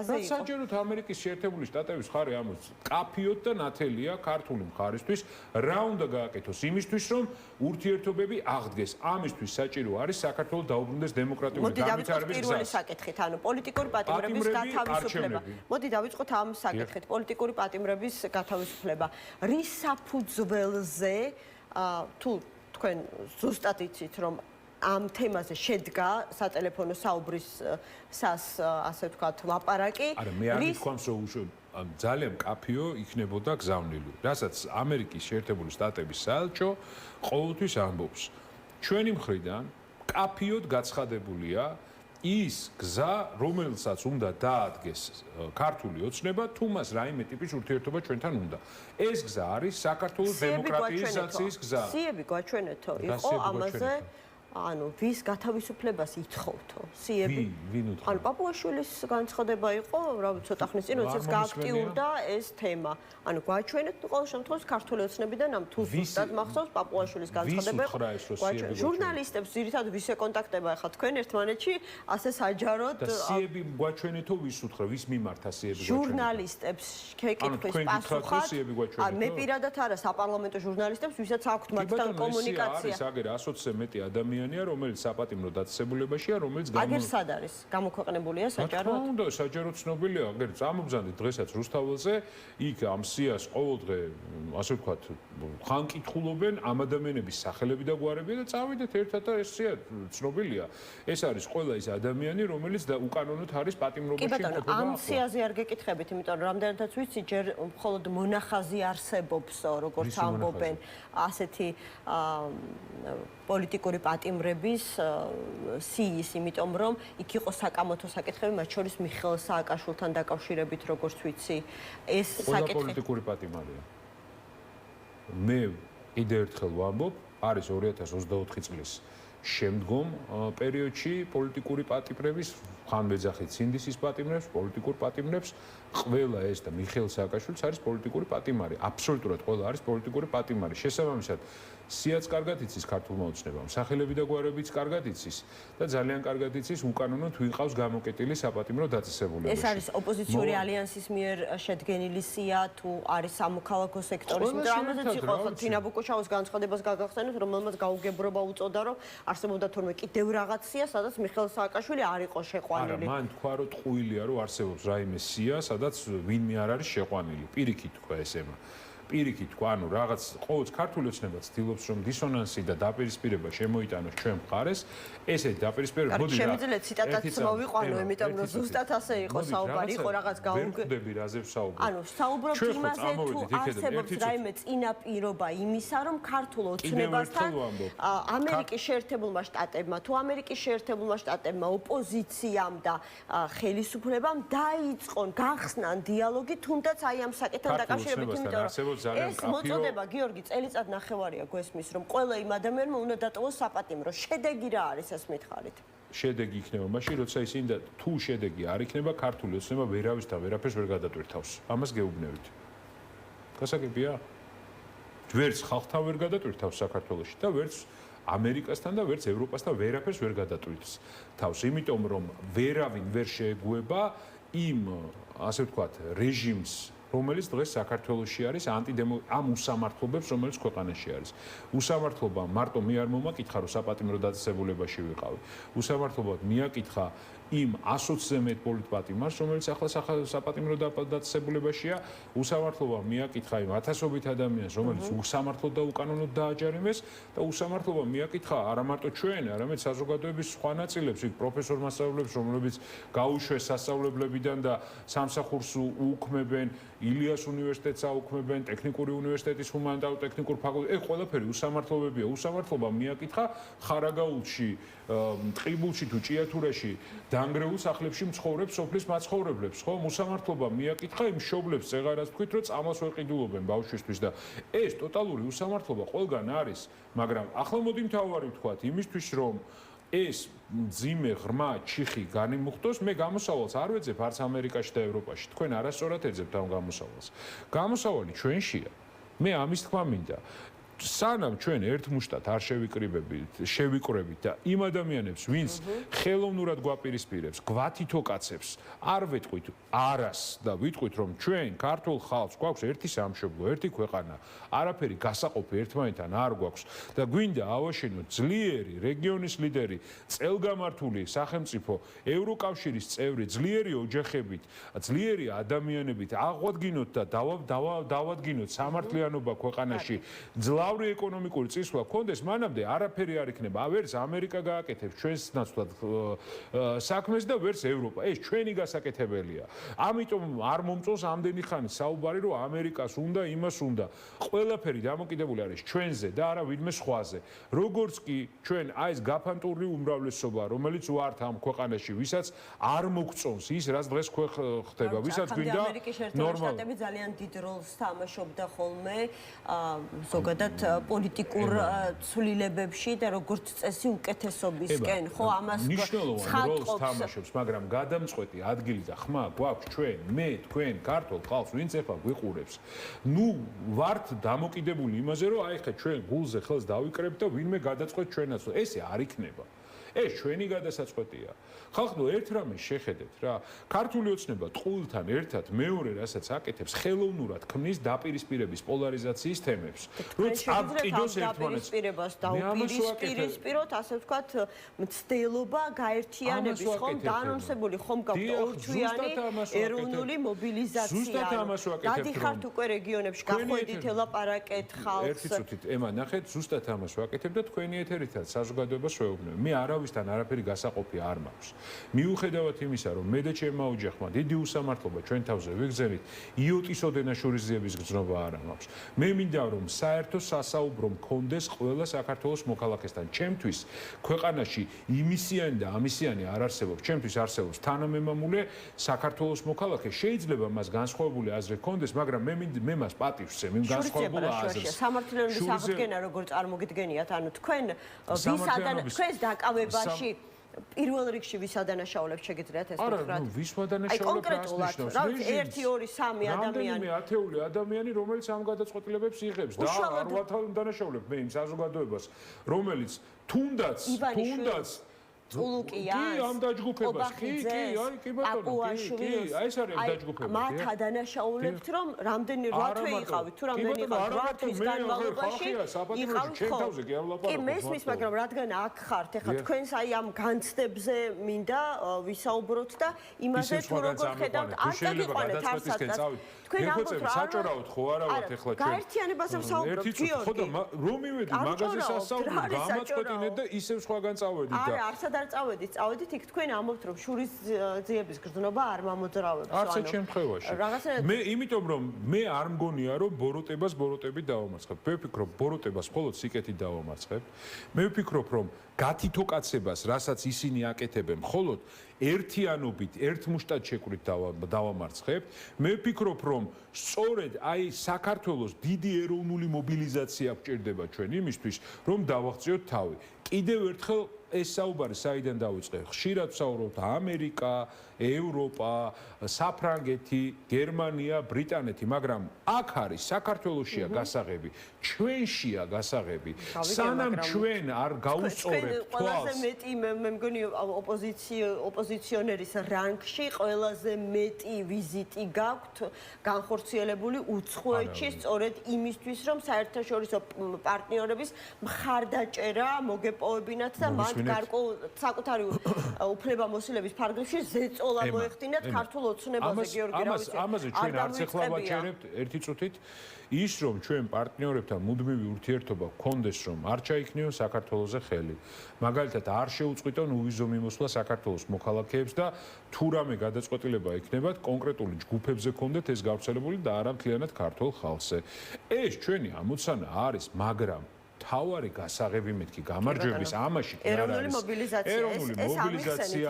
აი ვისთან ერთად წარმოგიდგენიათ ეს ქართულ ხალხთან საზოგადოებასთან. მათ შორის ქართული ოცნების მხარდამჭერებთანაც. აი მართლა მაინტერესებს პრაქტიკაში როგორ ელაპარაკებით ქართული ოცნების მხარდამჭერებს. უხსნი რომ უსამართლობა მასაც მიაკითხა.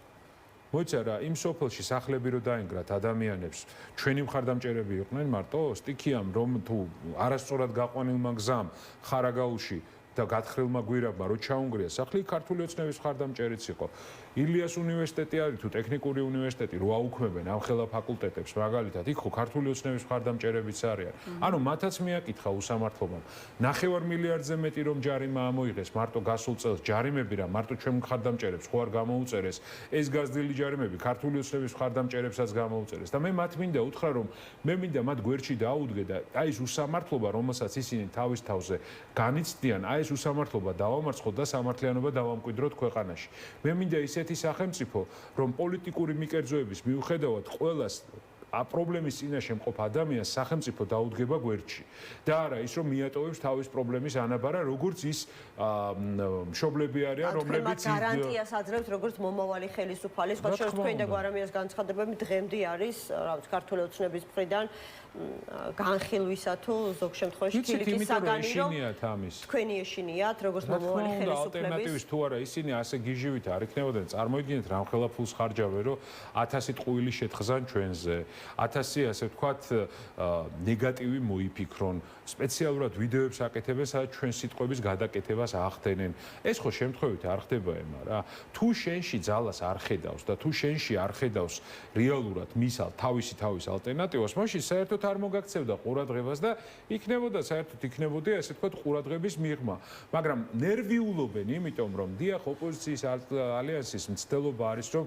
ალტერნატივა შექმნას ქართული ოცნების მე დარწმუნებული ვარ რომ ამზაფხულზე კვლევა რო ჩატარდეს ოპოზიციის ალიანსს უფრო მეტი ექნება მხარდაჭერა ვიდრე ქართულ ოცნებას იმიტომ რომ ქართული ოცნების მხარდაჭერა ყოველ დღე ცირდება მე ამიტომ ვეუბნები ქართული ოცნების მხარდამჭერს და არა იმ რამდენიმე ათეულ ასე ვთქვათ ბოროტების წყაროს ამ ქვეყანაში ვეუბნები რომ მე ხალხო თქვენთან გასაყოფი არ მაქვს შვილები თქვენს გეზდება და მეც მეზრდება თქვენ მზად ხართ ხელი ჩაჭიდოთ ამ ადამიანებს და არა კობახიძეს ივანიშვილს ჩემსადავე კი ბატონო ჩემს რა თქმა უნდა მე არაფერი საერთო არ მაქვს აი ამ გვარებთან რაც თქვენ დაასახელეთ არავით არის საერთო არ მაქვს მაგრამ მაქვს საერთო ადამიანებთან რომლებიც ამ ქვეყანაში ცხოვრობენ მათგან განსხვავებით ვის თქვენ დაასახელეთ მე ვაფასებ განსხვავებულ აზრს და პირობას ვაძლევთ სულ ყველას რომ ციხეში არავინ არ მოხვდება იმიტომ რომ განსხვავებული აზრი აქვს და დღეს განსხვავებული აზრის გამო 120-ზე მეტი ადამიანი ზის საპატიმრებო დასაბულებას ეს ადამიანები და აპატიმრებს სასამართლო უნდა გადაწყვიტოს აქაც ძალიან მკაფიო მაგრამ პოლიტიკური გზავნილი ხომ ჭირდება მე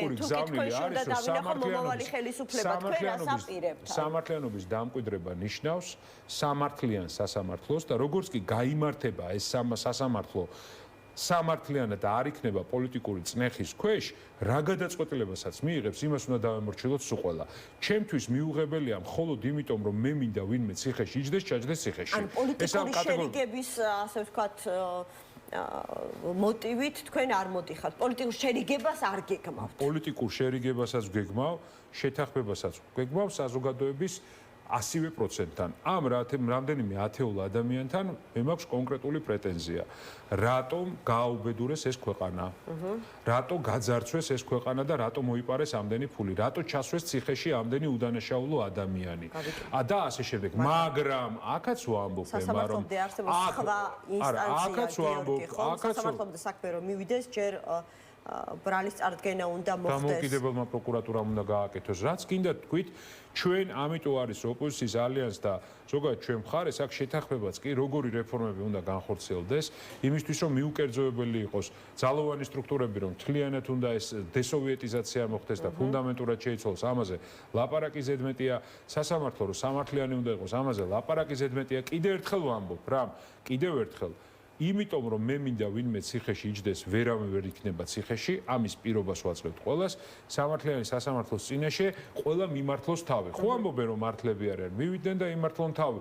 გაამართლებს მათ სასამართლო, მე სათქმელი არაფერი არ მექნება. მორჩა და ისე ვერ გაგიშვებთ აქედან პაატა მანჯგალაძესთან დაკავშირებით რომ არ დაგისვათ შეკითხვა, თანაც ცოტა ხნის წინ ჩვენი გადაცემის სტუმარი სახალხო დამცველი იყო ლევან იოსელიანი ამბობს რომ ფაქტობრივად მზად არის მის სასარგებლოდ ჩვენება მისცეს სასამართლოს, ну გარდა იმისა რომ სახალხო დამცველმა საჯაროთაც თქვა რომ შეისწავლეს რა პაატა მანჯგალაძის სისხლის სამართლის საქმე ის იქ მის მიმართ წარდგენილი ბრალის ვერანაირი მტკიცებულება ვერ აღმოაჩინეს. რა მოლოდინები გაქვთ შეძლებს მისი უფლება დამცველი მანჯგალაძის უდანაშაულობის დამტკიცებას, რომ ის არ მონაწილეობდა არანაირ გადატრიალებაში, არამედ შემთხვევით გადაიღო ფოტო 4 ოქტომბრის აქციის ორგანიზატორებთან ერთად.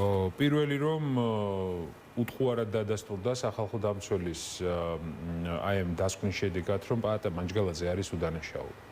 მის საქმეში მართლა არაფერი არ დევს და ამას ჩვენ მანამდეც საუბრობდით და ეს ხაპატიმრო დაწესებულებაში იმყოფება მხოლოდ იმიტომ, რომ გადაწყვეტეს, რომ ისიც უნდა იყოს ციხეში, მეტი არაფერი.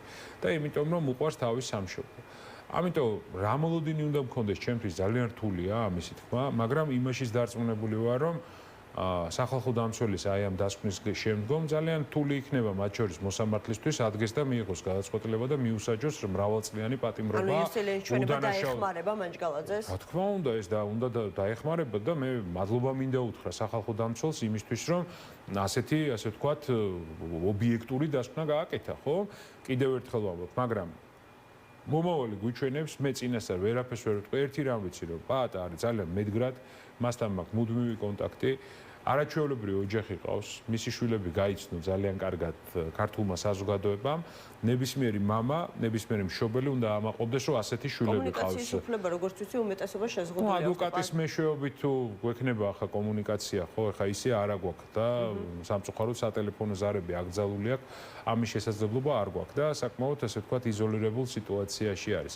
გული წყდება, რომ ასეთი ადამიანი საპატიმროშია და უფრო მეც ვიტყვი ემა რომ მე უსმენდი ასე ვთქვათ დღევანდელი ეგრეთ წოდებული პარლამენტის წარმომადგენლებს რა და პაატა მანჯგალაძის კოლეგები იყვნენ ხო თავის დროზე რაღაცნაირად ხედავ რომ ამ ადამიანებს აქვთ რაღაცა ადამიანობა შეგრძნება აქვთ დაკარგული უბრალოდ რა რაღაცა ისე საუბრობენ ადამიანის ბედზე ციხისთვის ადამიანის გაწირვაზე რომ თითქოს ამ ქვეყნად არაფერი არ არსებობს და ამაზე მტკივა გული თან პროაქტიულად ვინმე კი არ ეკითხება რაღაც ესეთი სალანძღავი სიტყვებსაც არიშურებენ ამ შემთხვევაში პაატასთან მიმართებაში მე უბრალოდ მინდა ვთქვა რომ ეს სირცხვილია ეს არც ქართველობაა ეს არც ქართული ტრადიციაა და არც დამოკიდებულება არ უნდა გქონდეს ასეთი ქვეყანაში და ვფიქრობ რომ ზოგადად ეს დამოკიდებულებები უნდა გადაიტვირთოს ქართულმა ოცნებამ მართლა მოიტანა ეს საშინელი სიძულვილი და ზიზღი ხელოვნურად გაღვივებული სიზღი ქვეყანაში ჩვენი ამოცანაა რომ ამას უპასუხოთ სიკეთით ამას უპასუხოთ გაერთიანებით და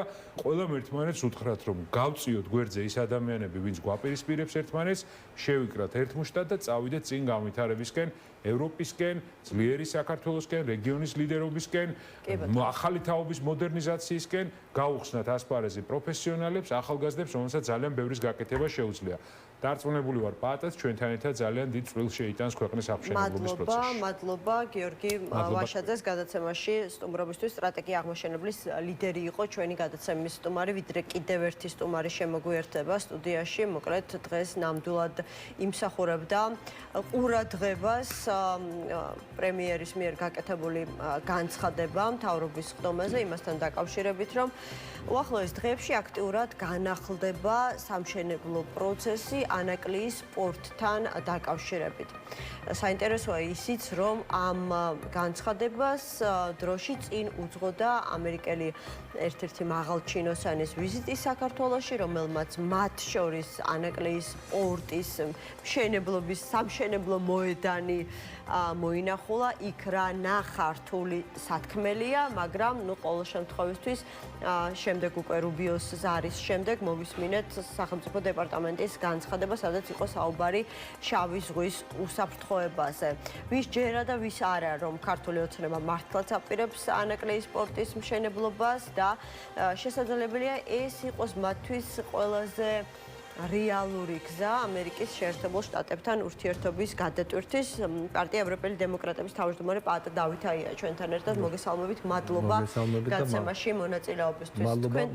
თქვენ რას ფიქრობთ, იყო თუ არა შემთხვევითი დღევანდელი განცხადება ანაკლიის პორტთან დაკავშირებით და რაში დაჭირდა ამ განცხადების ესე ხაზგას, ამ საკითხის ხაზგასმა ირაკლი კობახიძეს? იცით რა არის? ჩვენ შევეჩვიეთ იმას, რომ განცხადებებით ვიკვებებით და გონიათ, რომ განცხადებებით რაღაცა ხდება. სამწუხაროდ ასეთ რაღაცა არ არის. მოდით ფაქტებით ვილაპარაკოთ, ხო? პირველი, სანამ ანაკლიაზე დაიწყება საუბარი, უნდა გაეცეს კითხვას, რატო შეჩერდა ამერიკული პროექტი. ეს ერთი. მეორე.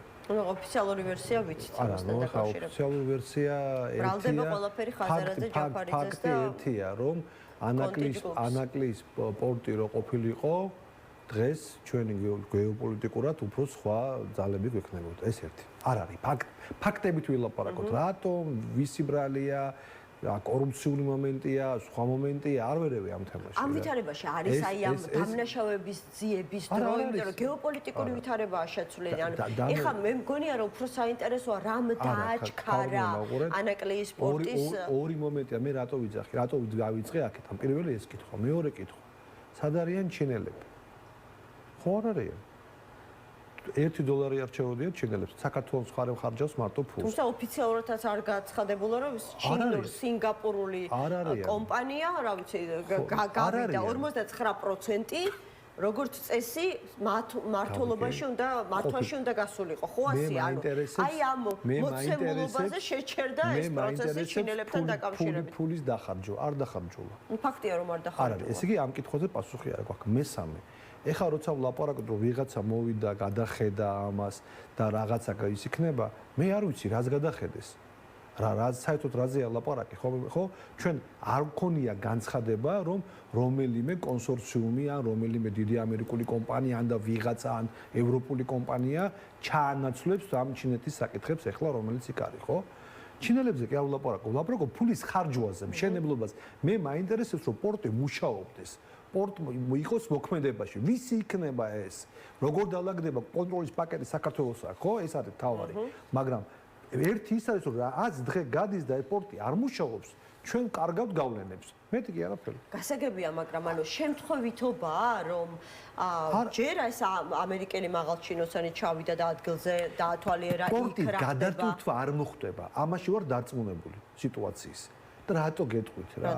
იმიტომ რომ ეს ხო ინსტიტუციური მიდგომაა. ჩვენ რას გვეუბნებიან? რატო გაჩერდა სტრატეგიული პარტნიორობა? პორტის ნაწილი იყო ერთ-ერთი, მაგრამ მთავარი მომენტი იყო დემოკრატიის განვითარება. ეს იყო საარჩევნო სისტემა, სასამართლო სისტემა, სანქცირება, ყველაფერი რასაც ხდებოდა, ხო? ეს ერთბაშად თუ არ დაალაგდა, აი ასე ამოღებულად პორტის თემა არ დაალაგდა. გასაგებია ბატონო პაატა, მაგრამ ისევ აი ამ სიტუაციიდან გამომდინარე, ყველას გვახსოვს და ალბათ ბევრს არ ეძინა ღამე თუ რით დამთავრდებოდა ტრამპის მუქარა ცივილიზაციის დასრულების თაობაზე. გავიგე, მაგრამ რთული ვითარება შეიქმნა, ხო?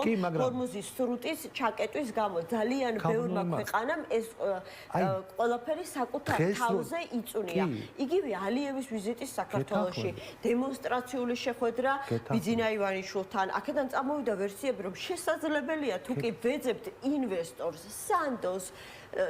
სანდოს ბევრი თვალსაზრისით, ხო? შესაძლებელია ის იყოს სწორედ აზერბაიჯანი, რომლის ინტერესში ასევე არის ანაკლიის პორტის აშენება. შეთანხმებით ინტერესში არის იმ შემთხვევაში აზერბაიჯანის თუ ის მოექცევა იმისი სატრანსპორტო გზის ინტერესებიდან გამომდინარე, რასაც აკეთებს ეგრეთ წოდებული ზანგეზურის დერეფნიდან გამომდინარე. ასე მარტივად არ არის.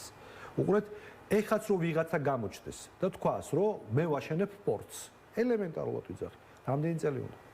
რა ვიცი, უნდა 15 მაინც. ხო? ამიტომ აქ რაზეა საუბარი? მე პოლიტიკას ვაბამ ამას. მიხვდით ამ გადატვირთვის პოლიტიკას. თქვენ კითხვაზე, იცი არ მინდა გამომივიდეს, რომ უყურეთ, წარმოიდგინეთ, რომ ვიღაცამ თქვა, რომ ანაკლიაზე დაიწყო მშენებლობა და ამიტომ გადაიტვირთვა. ასე არ ხდება ეს. ასე არ იქნება.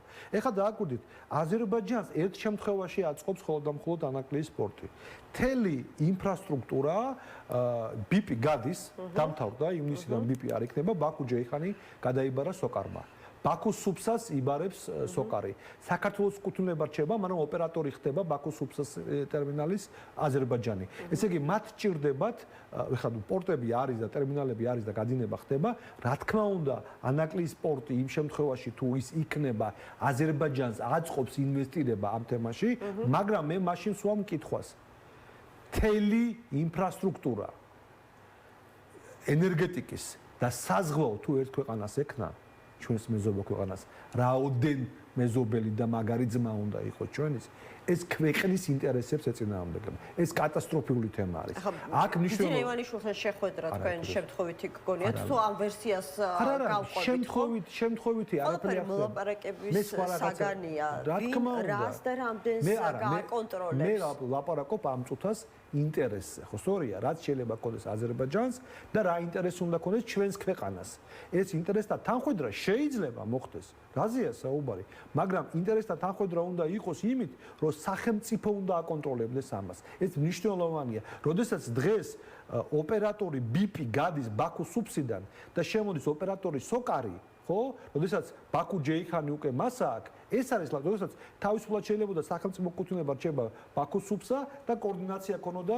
ბიპის ან თქვენ ვფიქრობთ რომ სწორედ ენერგეტიკული საკითხების განსახილველი შეიძლება ითქვას პირველი შეხვედრა გაიმართა ივანიშვილსა და ალიევს შორის ეს იქნებოდა ერთ-ერთი საკითხი მეორე საკითხი რა თქმა უნდა იქნებოდა ირანის თემა რაც ძალიან მნიშვნელოვანია ეს არ არის მარტივად ეს ყველაფერი დღეს გამოცხადდა სამშვიდობო თემა მაგრამ უკვე ამ წუთად ტეჰრანი იბომბება ეხლა ჩვენ ერთ-ერთი ვართ 3 წუთს უკან დაიწყეს დაბომბვა ხო რეალურად ესე იგი ჩაიშალა ეს მოლაპარაკებები და ძალიან ძიმეთ მიდის ეს თემა ამიტომ რეგიონი შეიძლება აღმოჩნდეს საფრთხეების ქვეშ ეს ყველას ესმის პირველ რიგში აზერბაიჯანი ირანიდან ვიდრე ჩვენ იმიტომ რომ დაახლოებით 25 მილიონი აზერბაიჯანელია ირანში მაცხოვრებელი და ისინი კი არის ლაპარაკობენ ჩვენ იქით წავალ ჩვენ მეტნი ვართ ვიდრე აზერბაიჯანი ჩვენ შემოვიდა ეგ ძალიან სახიფათო თემები არის ამიტომ ვიზიტი ძალიან მნიშვნელოვანი იყო ვიზიტი სწორი იყო შეხვედრაც სწორია და ყველაფერი არ გამოვა სხვანაირად ეხლა რატო შეხვდა ივანიშვილს დე-ფაქტო ხელისუფლება მასა აქვს ხო სწორია ამიტომ ალიევი არ არის ის ტიპი რომ ვიღაცებს ელაპარაკებს წამოვიდა ვერსიები რომ შესაძლებელია ახლა ინსტიტუციონალიზაციაც მოახდინოს ამ ხელისუფლების ანუ ხუნდაძის განცხადებებს იმოწმებდნენ დღეს რომელიც სულ უფრო ხშირად გამოირჩევა ქართული ოცნების აღმასრულებელი ხელისუფლების სხვადასხვა გადაწყვეტილების მიმართ და ახლა საკადრო პოლიტიკასაც უწუნებს შესაძლებელია დაბრუნდეს ბიძინა ივანიშვილი პრემიერად ან შეცვალოს პრემიერად. მე გამოვრიცხავ ივანიშვილის დაბრუნებას პრემიერად, იმიტომ რომ უფრო სახიფათო მომენტები ქონდა სანქციებთან დაკავშირებით და იმ მომენტში დაბრუნდებოდა. ეხლა მე ამას გამოვრიცხავ, იმიტომ რომ უფრო კომფორტულად გზნობს მართლობაში, როგორც ხედავ თავს, ვიდრე უშუალოდ იურიდიული მართველი მოდი ასე ვთქვა და ამიტომ მაგრამ იმიტომ ბევრი აღშფოთებული რატო შეხვდა ივანიშვილს ეს რა იყო ეს როგორც ჩვეულებრივი რეალური მართველი შეხვდა რეალურ მმართველს არ არსებობს სხვა ის არ დაელაპარაკებოდა სხვას. ეს ალიევი არ არის დღეს რეგიონში თქვენ ვიღაცა რეგიონში ყველაზე ძლიერი მოთამაშე არის. მოთამაშე რომელმაც ტერიტორიული მთლიანობა აღადგინა. კი ბატონო, ივანიშვილის პრემიერად დაბრუნებას გამორიცხავთ, მაგრამ არ გამორიცხავთ მეორე ნაწილს გავრცელებული ხმების, ან ვარაუდის, მოდი ასე ვთქვათ, რომ შესაძლებელია კობახიძე შეცვალოს. მართლა ძალიან უხერხული სანახავი იყო ის იცით ჩემთვის არ იყო უხერხული სანახავი. აი მე ჩვენ ეს დღეები ბევრი მელაპარაკება ამ თემაზე, რომ აი როგორა ჩემთვის არ იყო ეს უხერხული სანახავი. იმიტომ რომ ალიევის სხვას არ დაელაპარაკებოდა. არა, მე გულისხმობ, სხვას არ დაელაპარაკებოდა ივანიშვილისთან დასწრებით, მანამდე ხომ გაიმართა შეხვედრა ალიევსა და კობახიძეს შორის. არ დროის ატარებლად. ის ჩამოვიდა რეალური გადაწყვეტილების მისაღებად და შეხვდა ადამიანს, ვინც რეალურ გადაწყვეტილებებს ღებულობს. ეხლა იქ როგორ მოხდა უხერხულობა, არ არის უხერხულობა, ეს სისტემაა მართლობის ამ ქვეყანაში. არ არის სხვა სისტემა. თუ გვაქვს ეს კადრები და გავუშვათ, რაღაცნაირად ტოვებდა კობახიძე, რომ იყო, არ ვიცი, თანმხლები პირი, აი ახლა ამ კადრებს. აბა მაშინ რაც დაგისვამთ, ხო, ივანიშვილი უნდა ყოფილიყო თანმხლები პირი? არა, ამას არ ვამბობ, მაგრამ შეიძლება რაღაცნაირად ასე ვთქვათ. ვერ იქნება. უყურეთ როდესაც როდესაც ხვდები შერწყმული იყო რაღაცნაირად აი ამ უყურეთ როდესაც ხვდები რეგიონის ლიდერს ეს არის რეგიონის ლიდერი რომელიც ჩამოვიდა აქ როგორც ლიდერი გადასაწყვეტად მნიშვნელოვანი საკითხის ის შეხვდება იმას ვინ რეალურად წყვიტავს თქვენ ნახეთ ამერიკის მოხსენებები რაც იყო ბაიდენის ადმინისტრაციას ვლაპარაკობ რომელსაც რეალურ გადაწყვეტილებებს ადამიანთა ითხოვდნენ შეხვედრას და ივანიშვილი არ შეხვდა ხო და გამოიწვია გარკვეული დაძაბულობა. ნუ მან ასე გადაწყვეტა იმ მომენტში. მე არ მიკვირს ეს და არც ხვალ გამიკვირდება ესეთი რაღაცეები რა. ძლიერი ფიგურა არის. როგორც გინდათ ისე ატრიალეთ, ძლიერი ფიგურაა, რომელიც თავის ძალას აჩვენებს რა ივანიშვილი. ამიტომ ვიძახი რომ აქ გასაკვირველი არ არის. აქ სხვა არის, რომ ინსტიტუტების თემა, ესე იგი, არ არის ინსტიტუტები სათანადო დონეზე. ეს არის პრობლემა. დღეს რეალურად თქვა ხა მინისტრი არ არის. არ არის მინისტრი. არ წყვიტავს ის მინისტრი. რატომ შეიძლება მიიღოს გადაწყვეტილება, არ ვიცი, კობახიძის შეცვლასთან დაკავშირებით, იმიტომ რომ რასაც ვხედავთ, მართლაც განსხვავებული ხელი დაატყო, ასე ვთქვათ, მართლობას ხომ, არ დაინდო ყოფილი თანაგუნდელები, დააკავა კორუფციისთვის. ბატონი ივანიშვილის გარეშე ხდება ყველაფერი? მე არ ამგონი მე ამაში ვერ ამბობ და მაშინ გამოდის რომ კარგი შემსრულებელია მაშინ რას ერჩის ივანიშვილი მას ლოგიკას თუ ავიღებთ მოქმედებების ხა ყველაფერი დროებით ხა არავინ არ არის მუდმივი ხო მაგრამ რეალურად ის ახორციელ ყოველთვის ცვლის ადამიანებს თუ ამ ლოგიკას მიუყვებით ხა მე იმ მომენტში როგორ გაფორმდება რა მნიშვნელობა აქვს ამას ხა რა ბატონმა კობახიძემ არ იცის რომ მუდმივი პრემიერი არ იქნება რა თქმა უნდა იცის ხო სწორია ამიტომ როდის მიიღებენ გადაწყვეტილებას ეს სხვა თემაა ეს არ ხდება ეხლა თქვენ ხომ ნახეთ რომ რეალურად ისეთი პრემიერები ყავდა რომელსაც თეორიული შანსი არ ქონდა პოლიტიკურად ყოფილიყო პრემიერ-მინისტრები მაგრამ იყვნენ პრემიერ-მინისტრები ხო სწორად ანეკლის სპორტთან დაკავშირებით ანუ თქვენი საბოლოო მოლოდინი მაინც ცოტა გაურკვეველი დარჩა ჩემთვის თქვენთვის წარმოუდგენელია რომ იგივე ამერიკელების არ ვიცი კონტროლის ქვეშ აშენდეს ასეთი ჩემი აზრით აქ ყველაფერი ამ ეტაპზე ჯერ მხოლოდ ჟარგონულ სიტყვას ვიხმარ ბოლია. ქმედებას მე არ ვხედავ. ქმედებას ახორციელებს საქართველოს მთავრობა, ხარჯავს ფულს რაღაცაზე, აი როგორ აიცით, იწონებს ვიღაცა რომ აი არის რაღაცა. არავინ არ მოდის. ბევრი მიზეზის გამო. პირველი მიზეზი არის 40 კილომეტრში წყალქვეშა ნავები. რუსეთი არის მიზეზი. ამერიკელების მე რატომ ვიზახოთ რომ ჩინელები თქვენ თავქვი გადაცემაში ჩინელები ფულს არ ჩადებენ. და ჩინეთშიც დამიდასტურა თანამდებობის პირებმა ეს, როდესაც ვიზიტი მქონდა.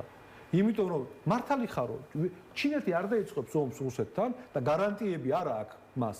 არ ჩადა, ეს გამოჩნდა. ამერიკელები რატო დებდნენ ფულს იცით? იმიტომ რომ ეს იყო სტრატეგიული საკითხი და ისინი თავის თავზე ამის უსაფრთხოებას ფულის აიღებდნენ. და დღეს ჩვენ ვხედავთ, რომ ოჩამჩელის საზღვაო ბაზა როცა შენდება, არავინ ხო არ საუბრობს რა ხდება ტრაბზონში.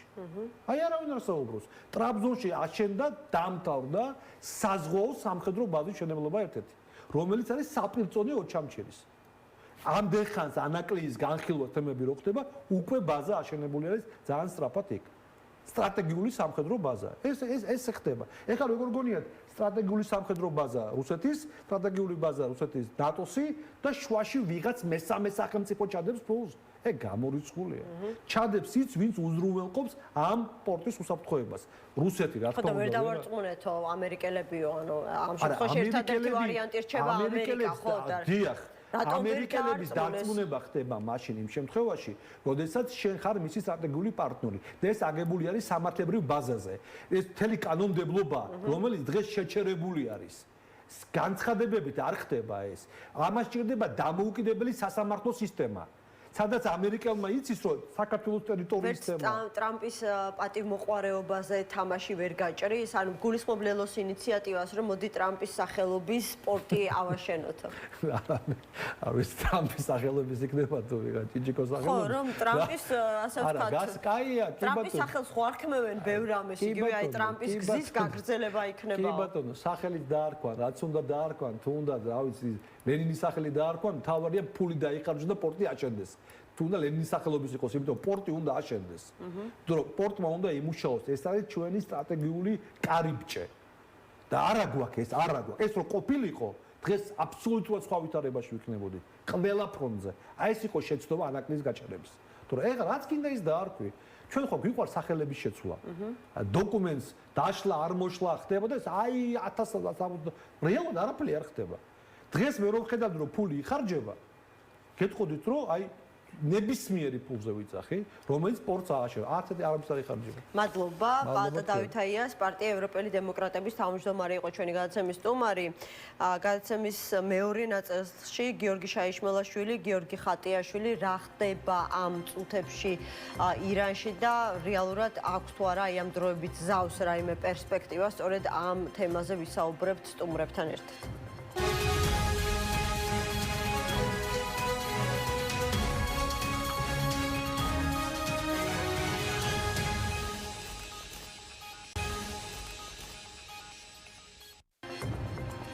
გადაცემა 360 გრადუსი დაბრუნდა ეთერში და ამ წუთებში ვრცელდება ინფორმაცია იმასთან დაკავშირებით, რომ იბომბება ირანის შემდეგი ქალაქები ისპაჰანი, ქარაჯი, ბანდერ აბასი და თეირანი. ეს არის დაუდასტურებული ინფორმაცია, თუმცა ველოდებით რა თქმა უნდა უკვე ოფიციალურ ცნობებს ისრაელის ავიაგამანადგურებლებთან ერთად იერიშებში ამერიკის საბრძოლო თვითმფრინავების არიან ჩართულიო. მე გეტყვით, რომ მთელი დღის განმავლობაში შესაძლოა ისრაელიდან ვრცელდებოდა ცნობები იმის შესახებ, რომ დადებული ზავის მიუხედავად და დადებული საჯაროდ გამოცხადებული ზავიდან რამდენიმე წუთში ისრაელის რამდენიმე ქალაქზე განხორციელდა იერიშების არაკეტო და დრონებით იერიშები. ასევე ვრცელდება ინფორმაცია, რომ ირანი განაახლებს თავდასხმებს რეგიონში არსებულ ამერიკის შეერთებული შტატების ობიექტებზე და გააგრძელებს ჰორმუზის სრუტის ბლოკირებას. თუ წინააღმდეგობის ჯგუფების, ამ შემთხვევაში საუბარია ჰეზბოლაზე, წინააღმდეგ აგრესია გაგრძელდება. ეს უკვე ირანის სახელმწიფო საინფორმაციო სააგენტოს Fars News-ის მიერ გავრცელებული ცნობა არის. პარტია თავისუფლების მოედნის ერთ-ერთი ლიდერი გიორგი შაიშმელაშვილია ჩვენთან ერთად. მოგესალმებით გიორგი, მადლობა გადაცემაში მონაწილეობისთვის. ანუ რა გამოდის, რომ ორკვირიანი დროებითმა ზავმა რეალურად 2 დღეც ვერ გაძლო? მოგესალმებით, მადლობა მოწვევისთვის. კი, ზავი არის ალბათ ყველაზე სწორი სიტყვა და არა სამშვიდობო გეგმა, სამშვიდობო პროცესი.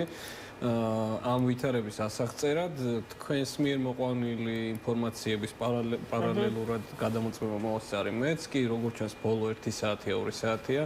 ზოგჯერ დადასტურებული, ზოგჯერ დაუდასტურებული, თუმცა საკმაოდ სანდო წყაროების მხრიდან ეს ინფორმაციები ვრცელდება. უფრო ადრე რაც ნამდვილად დადასტურებული იყო ის, რომ ლიბანის მიმართულებით, რომელიც არ შედიოდა ცეცხლის შეწყვეტის შეთანხმების ჩარჩოში, იქ ისრაელის ავიაცია აგრძელებდა საჰაერო იერიშებს, თუმცა როგორც ჩანს, თეირანში ამ წუთასაც რაღაც ტიპის კამპანია საჰაერო გრძელდება. აი რა ტიპის საჰაერო კამპანია შეიძლება იყოს, იმიტომ რომ ისრაელზე დღის განმავლობაში განხორციელებული სარაკეტო თუ დრონებით შეტევის შემთხვევაში კიდევ შესაძლებელია რაღაც ახსნა ქონოდა, ანუ ვიცით რომ ირანის მოქმედებები ამ ხნის განმავლობაში იყო დეცენტრალიზებული, ხო? ეს ახსნა შეიძლება ამ ყველაფერს ქონდა, მაგრამ როდესაც საუბარია პირიქით ისრაელისა და ამერიკის შეერთებული შტატების მხრიდან განხორციელებულ ზავის შემდეგ განხორციელებულ იერიშებზე, ამ შემთხვევაში შეიძლება ამას რაიმე დარტყმა ახსნა ქონდეს უბრალოდ ხო, სწორია, იმ შემთხვევაში თუ ეს ყველაფერი შეიძლება აიხსნას იმით, რომ რაღაცა პარამილიტარიზებული ჯგუფები ესე დეცენტრალიზებულად აგრძელებდნენ რაღაც ოპერაციას ცეცხლ-შეწყვეტის შეთანხმების გამოცხადების მიუხედავად, ამ შემთხვევაში ეგ შეუძლებელია, იმიტომ რომ იქ მართვა და კონტროლი ერთიანია, როგორც ისრაელის, ისე ამერიკის შეერთებული შტატების შემთხვევაში. თუ ეს ინფორმაცია დასტურდება, მაშინ ნიშნავს, რომ უკვე დაიღო ცეცხლ-შეწყვეტის შეთანხმება, რომელიც იმთავითო ჩანდა, რომ იყო მყიფე ჩანდა ეს ისედაც შეუიარაღებელი თვალით ყველასთვის ალბათ იმის გამო რომ ერთი მხრივ ამერიკის შეერთებული შტატების გაცხადებული მიზნები რაც არ უნდა რიტორიკულად სხვა რამე ილაპარაკოს თავდაცვის დივანმა და პრეზიდენტმა ამერიკის არ იყო მიღწეული და მეორე მხრივ ის შეთანხმების პუნქტები რომელიც ორივე მხარემ გაავრცელა ერთმანეთთან აი 180 გრადუსით სხვადასხვა რამეა ხო ანუ ირანი რჩება იმ თავის ძველ რა ქვია გაცხადებულ მიზნებში ამერიკის შეერთებულ შტატების ძოლში და ნუ აქედან არ ჩანდა რომ რომელიმე მხარეს შეიძლებოდა აქედან კონსენსუსის თუ რა შეთანხმების რესურსს ვერავინ ვერ ხედავდა რა გარდა იმისა რომ აი ეს ეგრეთ წოდებული არ ვიცით დროებითი ზავის გამოცხადება გამარჯვებად იყო ერთადერთი გამოსავალი იმ საკმაოდ რთული დაანონსებული ვითარებიდან დარწმუნებული ვარ გუშინ საქართველოშიც ძალიან ბევრ ადამიანს არ ეძინა იმის მოლოდინში თუ რა მოხდებოდა ტრამპის ულტიმატუმის ამოწურვის შემდეგ როდესაც ის არ ვიცი მთელ ცივილიზაციას თუ ცივილიზაციას ირანის ტერიტორიაზე განადგურებით დაემუქრა ხო იქ ინგლისური მცოდნეებმა დაიჭირეს ეს ნიუანსი civilization არ ყოფილი ზოგადად ცივილიზაციაზე არ იყო დი არტიკლი ანუ კონკრეტული ეს ქონდა წინ წამძღვარებული რაც როგორც ჩანს ირანის კონკრეტულად ამ შემთხვევაში იგულისხმება ეს ირანის თეოკრატიული რეჟიმი ხო ალბათ მაგას გულისხმობდა პრეზიდენტი ტრამპი თუმცა ხო აი ესეთ უცნაურ სამყაროში ვცხოვრობ სადაც მე ამ შემთხვევაში როგორც პოლიტიკოს მათ შორის მევალება ისიც რომ ჩემი შეფასებები იყოს ერთი მხრივ არ იყოს მიკერძოებული რაღაცნაირად ფუძნებოდეს რაღაცა ანალიზ და კონდეს არგუმენტები ჩემი რაღაცების მტკიცებისთვის და მეორე მხრივ რთულია მართლა ნუ მაგალითად ამენის მიღება როგორც რაღაცა ნორმის ხო რომელსაც თუნდაც ამ შემთხვევაში პრეზიდენტი ტრამპი როგორც დემოკრატიული სამყაროს ლიდერი სახელმწიფოს ხელმძღვანელი იყენებს მირთულია და მგონია რომ მომავალი და არა უახლოესი მაგრამ მათ შორის ალბათ გამოწვევის წინაშე დააყენებს ამასაც რა რომ კი პოპულიზმი რაღაცა მიდის და მიდისევით ბევრ ქვეყანაში ხო და აი ეს ანტიისტებლიშმენტური პოლიტიკა თითქოს მოსწონს ადამიანებს იმიტომ რომ ისტებლიშმენტმა დაღალა ყველა მაგრამ მეორე მხრივ ამ ანტიისტებლიშმენტურ პოლიტიკას და პოპულიზმს ახლავს აი ეს მომენტები რაზეც ეხლა ჩვენ ესე შეფარვით ვლაპარაკობთ ყოველ შემთხვევაში მე და რა არის ეს ხო ეს არის ის რომ არსებობს რაღაც აი დაუწერელი წესები, რაღაცა სტრუქტურული ჩაბეტონებული პრობლემები, რომელსაც მარტო იმის გამო რომ შენ თავი წარმატებული იყავი და მაგარი ტიპი გონი და წარმატებული იყავი რაღაც კონკრეტულ საქმეში იქნებოდა ეს ბიზნესი თუ სხვა რამ, ხო? და მანამდე 20-30 და მეტი წელი ვიღაცამ ვერ მოაგვარა და შენ ამ პრობლემად იმიტომ ვერ მოაგვარის რომ ისი რა ვიცი აი ბიუროკრატია ანელა მუშაობენ და მე ამას როგორც ერთი კონკრეტული ძლიერი პერსონალიტი ამას მოაგვარი ეგ არ მუშაობს სინამდვილეში და ჩანს აი ამ ვითარებაში. ანუ არ იყო წამსვლელი ამაზე ტრამპი შესაძლებელია ტრამპს ახსოვდა პუტინის მუქარა 2022 წელს, როდესაც უკრაინა ძალიან ძლაურ კონტრშეტევაზე გადავიდა და გვახსოვს პუტინი ტაქტიკური ბირთვული იარაღით, უბრალოდ ბირთვული იარაღით იმუქრებოდა და შემდეგ სპეციალისტები აკეთებდნენ განცხადებას, რომ საუბარი იყო ტაქტიკურ ბირთვულ იარაღზე. ანუ ამ შემთხვევაში ალბათ სწორედ ამას გულისხმობდა ტრამპი, მაგრამ სამეზობლოსთვის ესეც ძალიან დიდი კატასტროფა იქნებოდა, აღარაფერს ვამბობ თვითონ ირანზე. თავისთავად ამ შედარების გაკეთება რო გვიწევს ახლა მე და თქვენ რომ პუტინი გაგახსენდათ როგორც ანალოგია და ალბათ სამართლიანად ხო უკვე ნიშნავს რომ რთულ სამყაროში ვცხოვრობ, სადაც ყველას ბევრი ფიქრი გვჭირდება იმისთვის, რომ როგორი იქნება მომავალი ამ სამყაროს იმ მარტივ მიზეზის გამო, რომ ეხლა პუტინის შემთხვევაში თუ ეს ამ მუქარის უკან დგას რაღაცა ავტორიტარული სახელმწიფო აგრესიული საგარეო პოლიტიკური მიზნებით, ამერიკის შეერთებული შტატების შემთხვევაში რაც არ უნდა ვაკრიტიკოთ იქაური დემოკრატიაზეა ლაპარაკი, დემოკრატია, ინსტიტუტებია და ასე შემდეგ დამოუკიდებელი ინსტიტუტები, სადაც ეგრე არ მიიღება ეგ გადაწყვეტილება. თან სასიცოცხლო საფრთხე დაუყოვნებლივი ამ წუთას მადლობა გქონდეთ ვაშინგტონს არ ემუქრება ხო ირანისგან შესაბამისად ეგ მე მგონი ნაკლებად სავარაუდო იყო, მაგრამ ნუ აი გინდა არ გინდა ეგ ანალოგია თუ ეგ რაღაცა ასოციაცია გაგვიჩნდა ყველას, როცა განადგურება ცივილიზაციის და ცივილიზაციის განადგურებას გინდა არ გინდა გახსენდება ეს ტაქტიკური ხო, ფაქტია რომ თუნდაც აი ამ დროებითი მშვიდობის გამოცხადების შემდეგ ამას პოზიტიური რეაქციებიც მოყვა, განსაკუთრებით მსოფლიო ბირჟებზე. ვნახეთ, რომ ბარელი ნავთობის ფასი ხო $90-საც ჩამოწდა, თუ არ ვწდები და ამერიკული ფიუჩერსებმა პირიქით, ასე ვთქვათ, პოზიტიური მოლოდინების ფონზე ზრდა დაიწყეს. აი თუ შევხედავთ, რომ ამ ზავმა 24 საათიც კი ვერ გაძლო, პირიქით ახალი ძალით ხომ არ წამოვა ომის გავლენა ეკონომიკურ ფაქტორებზე, რომელიც ძალიან ავის მომასწავებელია. ხო, მე დამოუკიდებლად იმისა ეს ზავი იმუშავებდა თუ არა და რომც ემუშავა 24 საათის და მეტის და თუნდაც ის დათქმული 2 კვირა, მე მაქვს განცდა რომ ირანში ეს კონფლიქტი ანუ ასე სწრაფად და ასე მარტივად არ დასრულდებოდა. და მე მგონი ამ ზავის შეთანხმების დარღვევითაც ჩანს ეს ყველაფერი. თავისთავად არ დასრულდება ნიშნავს თუ არა იმას, რომ ამ განგზობით კონფლიქტს ექნება მათ შორის ესეთი ეკონომიკური შედეგები, მაგალითად ჰორმუზის სრუტე ხანგრძლივი დროით ჩაიკეტება, რაც ავტომატურად პრაქტიკულად ყველა მომარაგების ჯაჭვზე, რაც კი ნავთობთან არის დაკავშირებული, ისახება, ხო? თუ ესეთ შედეგებიც ექნება, ნუ ამას დრო გვაჩვენებს. მე მაქვს განცდა, რომ ამ სრუტის კონტროლი ვერ დარჩება.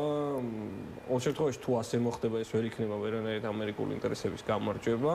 ამიტომ მგონია, რომ ამ სრუტის კონტროლისთვის ოპერაცია კიდე გაგრძელდება. ხო, რაც შეეხება ახლა პერსპექტივას ანაკლიის ღრმაწყლოვან პორტთან დაკავშირებით, რომ აი ამ საკმაოდ რთულ ვითარებაში, რაც გამოჩნდა ჰორმუზის სრუტის ჩაკეტვით, შესაძლებელია სწორედ ასეთი დერეფანი აზიასა და ევროპასთან დამაკავშირებელი, მათ შორის სახმელეთო და საზღვაო კარიბჭე, როგორც შესაძლებლობასაც იძლევა საქართველოს შავი ზღვის აკვატორია იყოს ყველაზე საუკეთესო გადაწყვეტა დღეს და მსგავსი რისკებისგან დაზღვევის გზა საომავლო პერსპექტივაში. რა ვიცი, როგორ უყურებთ მთელს ამ ანაკლიის სპორტთან ხელახლა დაწყებულ დავიდარებას, თითქოს მივიწყებული თემა თავიდან გაცოცხლა. შესაძლებელია თუ არა ამერიკელებს ჰქონდეთ იმდენად ძლიერი ინტერესი, რომ საბოლოოდ სწორედ მათი პატრონაჟით დაიწყოს და პატრონაჟი მხოლოდ ფინანსური მხარდაჭერა არ იგულისხმება, პოლიტიკური დაცვა უფრო ჭირდება ალბათ ასეთ სტრატეგიული მნიშვნელობის პროექტს. ანაკლიის სპორტი იმთავითო და იმის მიუხედავად ეხლა რა ხდება ორმუსში სრუტეში იყო უფრო სტრატეგიული პროექტი ვიდრე უბრალოდ ეკონომიკური ან ფინანსური პროექტი. ან რას გულისხმობთ, ვიცით რომ როცა ვლაპარაკობ სტრატეგიულ პროექტზე ანუ მისი პერსპექტივა უფრო რაღაცა შორეულ მომავალში ჩანდა, მისი მნიშვნელობა. ვიდრე იმ წუთის ეკონომიკური კალკულაციებით შეიძლება და ეს აგეხსნა მისი მნიშვნელობა რა და თუ გახსოვთ ეს დისკუსიები ძირითადად ამასთან იყო დაკავშირებული მაგალითად მე მახსენდება ეკონომიკის ყოფილი მინისტრი მათ შორის პალიტრას ეთერშიც ულაპარაკია საკმაოდ აზრიანი ადამიანია და ის ამბობდა რომ აი ანაგლის სპორტი არ ჭირდება ქვეყანას და ითვლიდა რაღაცებს და ამ მათემატიკური ქობულიას გულისხმობ ბოდიში ვერ გავიხსენი გვარი და საქმეც მაგაშია რა რომ მხოლოდ ფინანსური ჭრილში თუ შეხედავ ამ ამბავს იმ კონკრეტულ შემთხვევაში ის რიცხვები მართალი იყო რასაც ეს ადამიანი ლაპარაკობდა მაგრამ მას აქვს სწორედ ეს მომენტი რაც თქვენ ბრძანეთ რომ სტრატეგიულად იმ მომავალ სამყაროში რომელიც ახლა იქნება და ლაგდება მისი დროზე აშენება იქნებოდა საქართველოსთვის ძალიან დიდი უპირატესობის მომტანი აი ამ რაღაცა გლობალურ პოზიციონირებაში რაც შეეხება იმას დღეს რა იქნება და რა ხდება ანაკლის ირგვლივ ეგ ნუ ჩვენ შეგვიძლია ვიმარჩილოთ სამწუხაროდ იმის გამო რომ და ჩაკეტილია ეს ინფორმაცია ჩვენ ვიცით რომ ანაკლის სპორტს უკვე უნდა მიეღო გემები და ეს ყველაფერი გაიწელა ვიცით ისიც რომ თითქოს შერჩეულია ძირითადი კონტრაქტორი კომპანია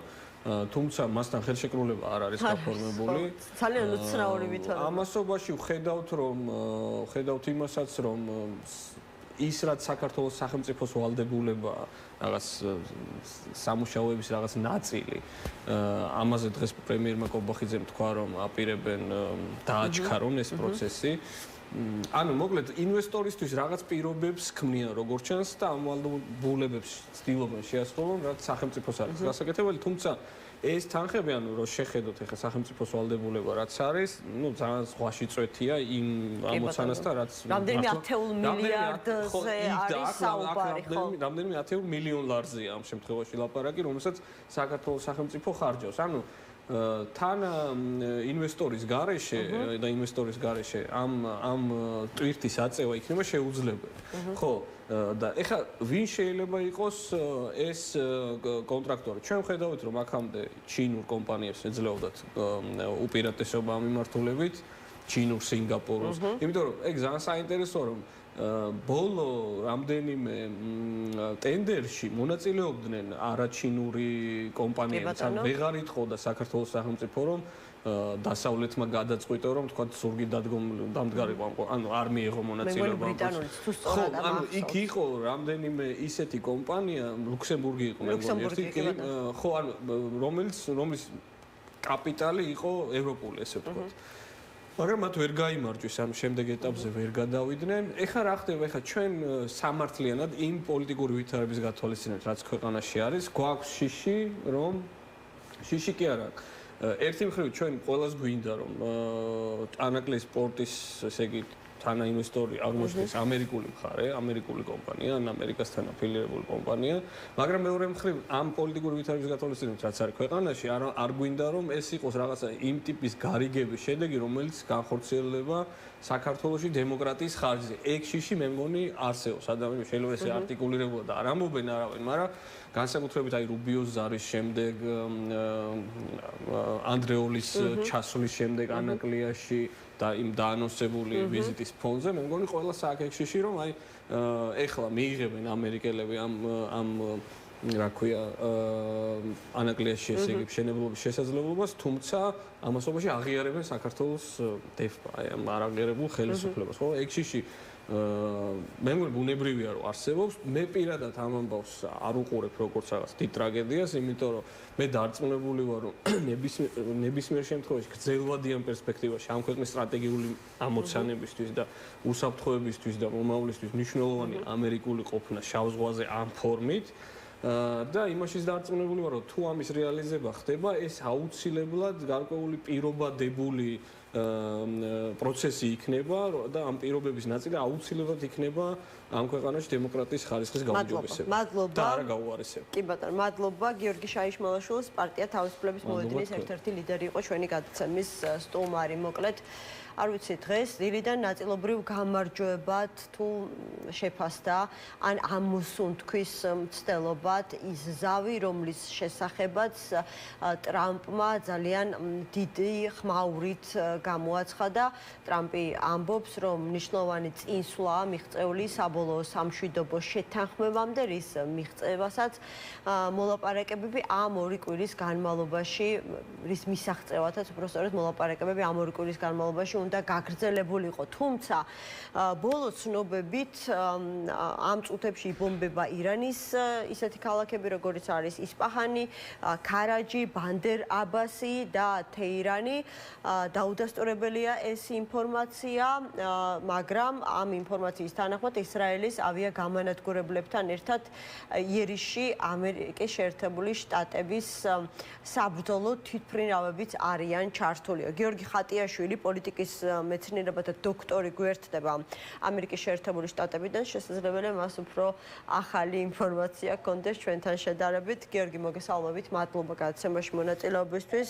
საინტერესოა თქვენ რას გვეტყვით, შეგვიძლია თუ არა ვთქვათ, რომ 2 კვირიანმა, ასე ვთქვათ, მშვიდობამ, ეგრეთ წოდებულმა 24 საათიც ვერ გაძლო. მოგესალმებით, მადლობა მოწვევისთვის. ნუ ახლა ჯერ რა თქმა უნდა დადასტურება სჭირდება ამ ფაქტ მეორეც ირანსა და ისრაელს შორის ეს მშვიდობა ძალიან მყიფე იყო. ჩვენ გვესმოდა უკვე განცხადებები, ხო? ირანმა განაცხადა, რომ თუ ლიბანში არ დამყარდება მშვიდობა, ის გამოვა ამ შეთანხმებიდან, მაგრამ ზოგადად რო ვთქვათ, ეს ჩვენ ისრაელ-ღაზის მოლაპარაკებებშიც არაერთხელ გვინახავს, ხო? რამდენიმე რაუნდია საჭირო, რომ საბოლოოდ ცეცხლის შეწყვეტა დადგეს, იმიტომ რომ ძალიან ხშირია რეციდივის მცდელობა, ძალიან ხშირია დარღვევა. მით უმეტეს ირანის შემთხვევაში, როდესაც თქვა სამხედრო ნაწილები თქვა ავტონომიურად მოქმედებენ, სანამ მათ ბრძანება ჩავა, მათამდე ეს ძალიან პრობლემულია. ზოგადადაც, რა თქმა უნდა, ეს მზავი ძალიან მყიფეა, შენარჩუნა თუ არა ამის მიუხედავად ძალიან მყიფეა და საშიშროება არსებობს. მეორე მხრივ, ამ მზავს ის ბენეფიტი ჯერჯერობით ჰქონდა, რომ თქვა ნავთობის ფასმა დაიწია და ნუ საფონდო ბირჟა გაიზარდა. კი ბატონო, ანუ ძალიან ბევრს აქვს ეს შეკითხვა, რეალურად იყო თუ არა ტრამპი წამსვლელი იმაზე, რასაც მისი მუქარა შეიცავდა, სხვა შორის ჯეიდ ევენსის განცხადებებიც მოყავდათ დასტურად, რომელმაც თქვა, რომ ამერიკის შეერთებულ შტატებს ჯერ კიდევ აქვს იარაღი, რომელიც ამ ომში არ გამოუყენებია. ხო, აქ ახლა რა თქმა უნდა, კითხვა შეუძლია თუ არა, სამხედრო პოლიტიკური კითხვა, რა თქმა უნდა, სამხედრო ტექნიკური თვალსაზრისით შეუძლიათ ცალსახად ამერიკის შეიარაღებული ძალები 10-ჯერ და 1000-ჯერ ძლიერია ირანზე, ამ ხრივ კითხვები არ არსებობს, აქ არის მთავარი კითხვა. იმის შემდეგ, რაც პრეზიდენტი ტრამპი ამას გააკეთებდა, რა შეიცვლებოდა, ანუ ირანის თქვა ქვინს ხანაში განდევნას, რა შედეგი შეიძლება მოიტანოს, იმიტომ თუ ამოცანა არის ჰორმუზის სრუტის გახსნა, დაბომბილ ირანსაც შეუძლია იმ დონის საფრთხის შექმნა, ხო, ყოველ მეხუთე ან მეათე ტანკერი რო დააზიანოს ირანმა, უკვე რისკები იმდენად გაიზრდება, რომ არც ერთი მძღვეველი არ დააზღვევს იმ ტანკერებს და არავინ, ასე ვთქვათ, უსაფრთხოდ თავს არ იძმობს და ასეთი რისკის მინიმიზაცია ვერც ერთი დაბომბვის კამპანია ვერ შეძლებს, ხო, იმიტომ რომ ჰორმუზის სრუტე ძალიან ვიწროა და ძალიან ისეთი არა მაღალ ტექნოლოგიური იარაღითაც შეგიძლია რაღაცა პრობლემები შექმნა. შესაბამისად, კითხვა არ არის გამკეთებელი იყო თუ არა ტრამპი. კითხვა უნდა იყოს რომ გაეკეთებინა, რა შედეგს მოიტანდა.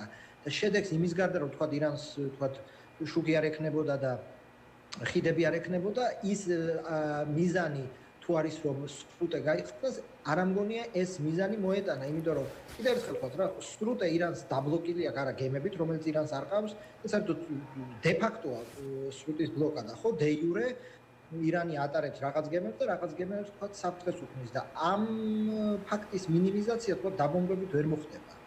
მეორე კიდე თქვა დაბომბებით ჩვენ გვინახავს ხო იემენი და ღაზა, როდესაც იემენს ავიცი 5-6 წელია ბომბავენ და მაინც რეჟიმი დგას და ღაზა ხო 300 კვადრატული კილომეტრია და 2 წელია. ხო, ომი გაგრძელდა, შენობა აღარ დარჩა ღაზაში, ამის მიუხედავად ხამასის ნარჩენები დაზიანებული, მაგრამ გადარჩა. შესაბამისად, საკითხი თუ არის შეუძლია თუ ამერიკას ყველა ხიდი გაუნადგუროს ირანს, ალბათ დადებითია პასუხი, მაგრამ ეს მოიტანს თუ არა სასურველ შედეგს, ეს ძალიან საკამათოა.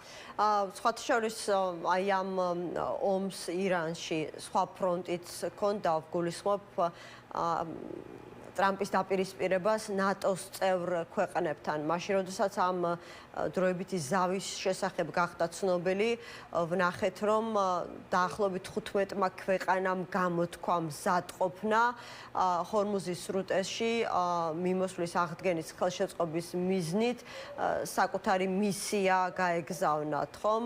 აი როგორ წარმოგიდგენიათ ეხლა, არ ვიცი, რა პოზიციას დაიკავებენ ისინი, ხომ არ გადახედავს იგივე საფრანგეთი, ესპანეთი თავის თავდაპირველ პოზიციას ამ საკითხთან დაკავშირებით.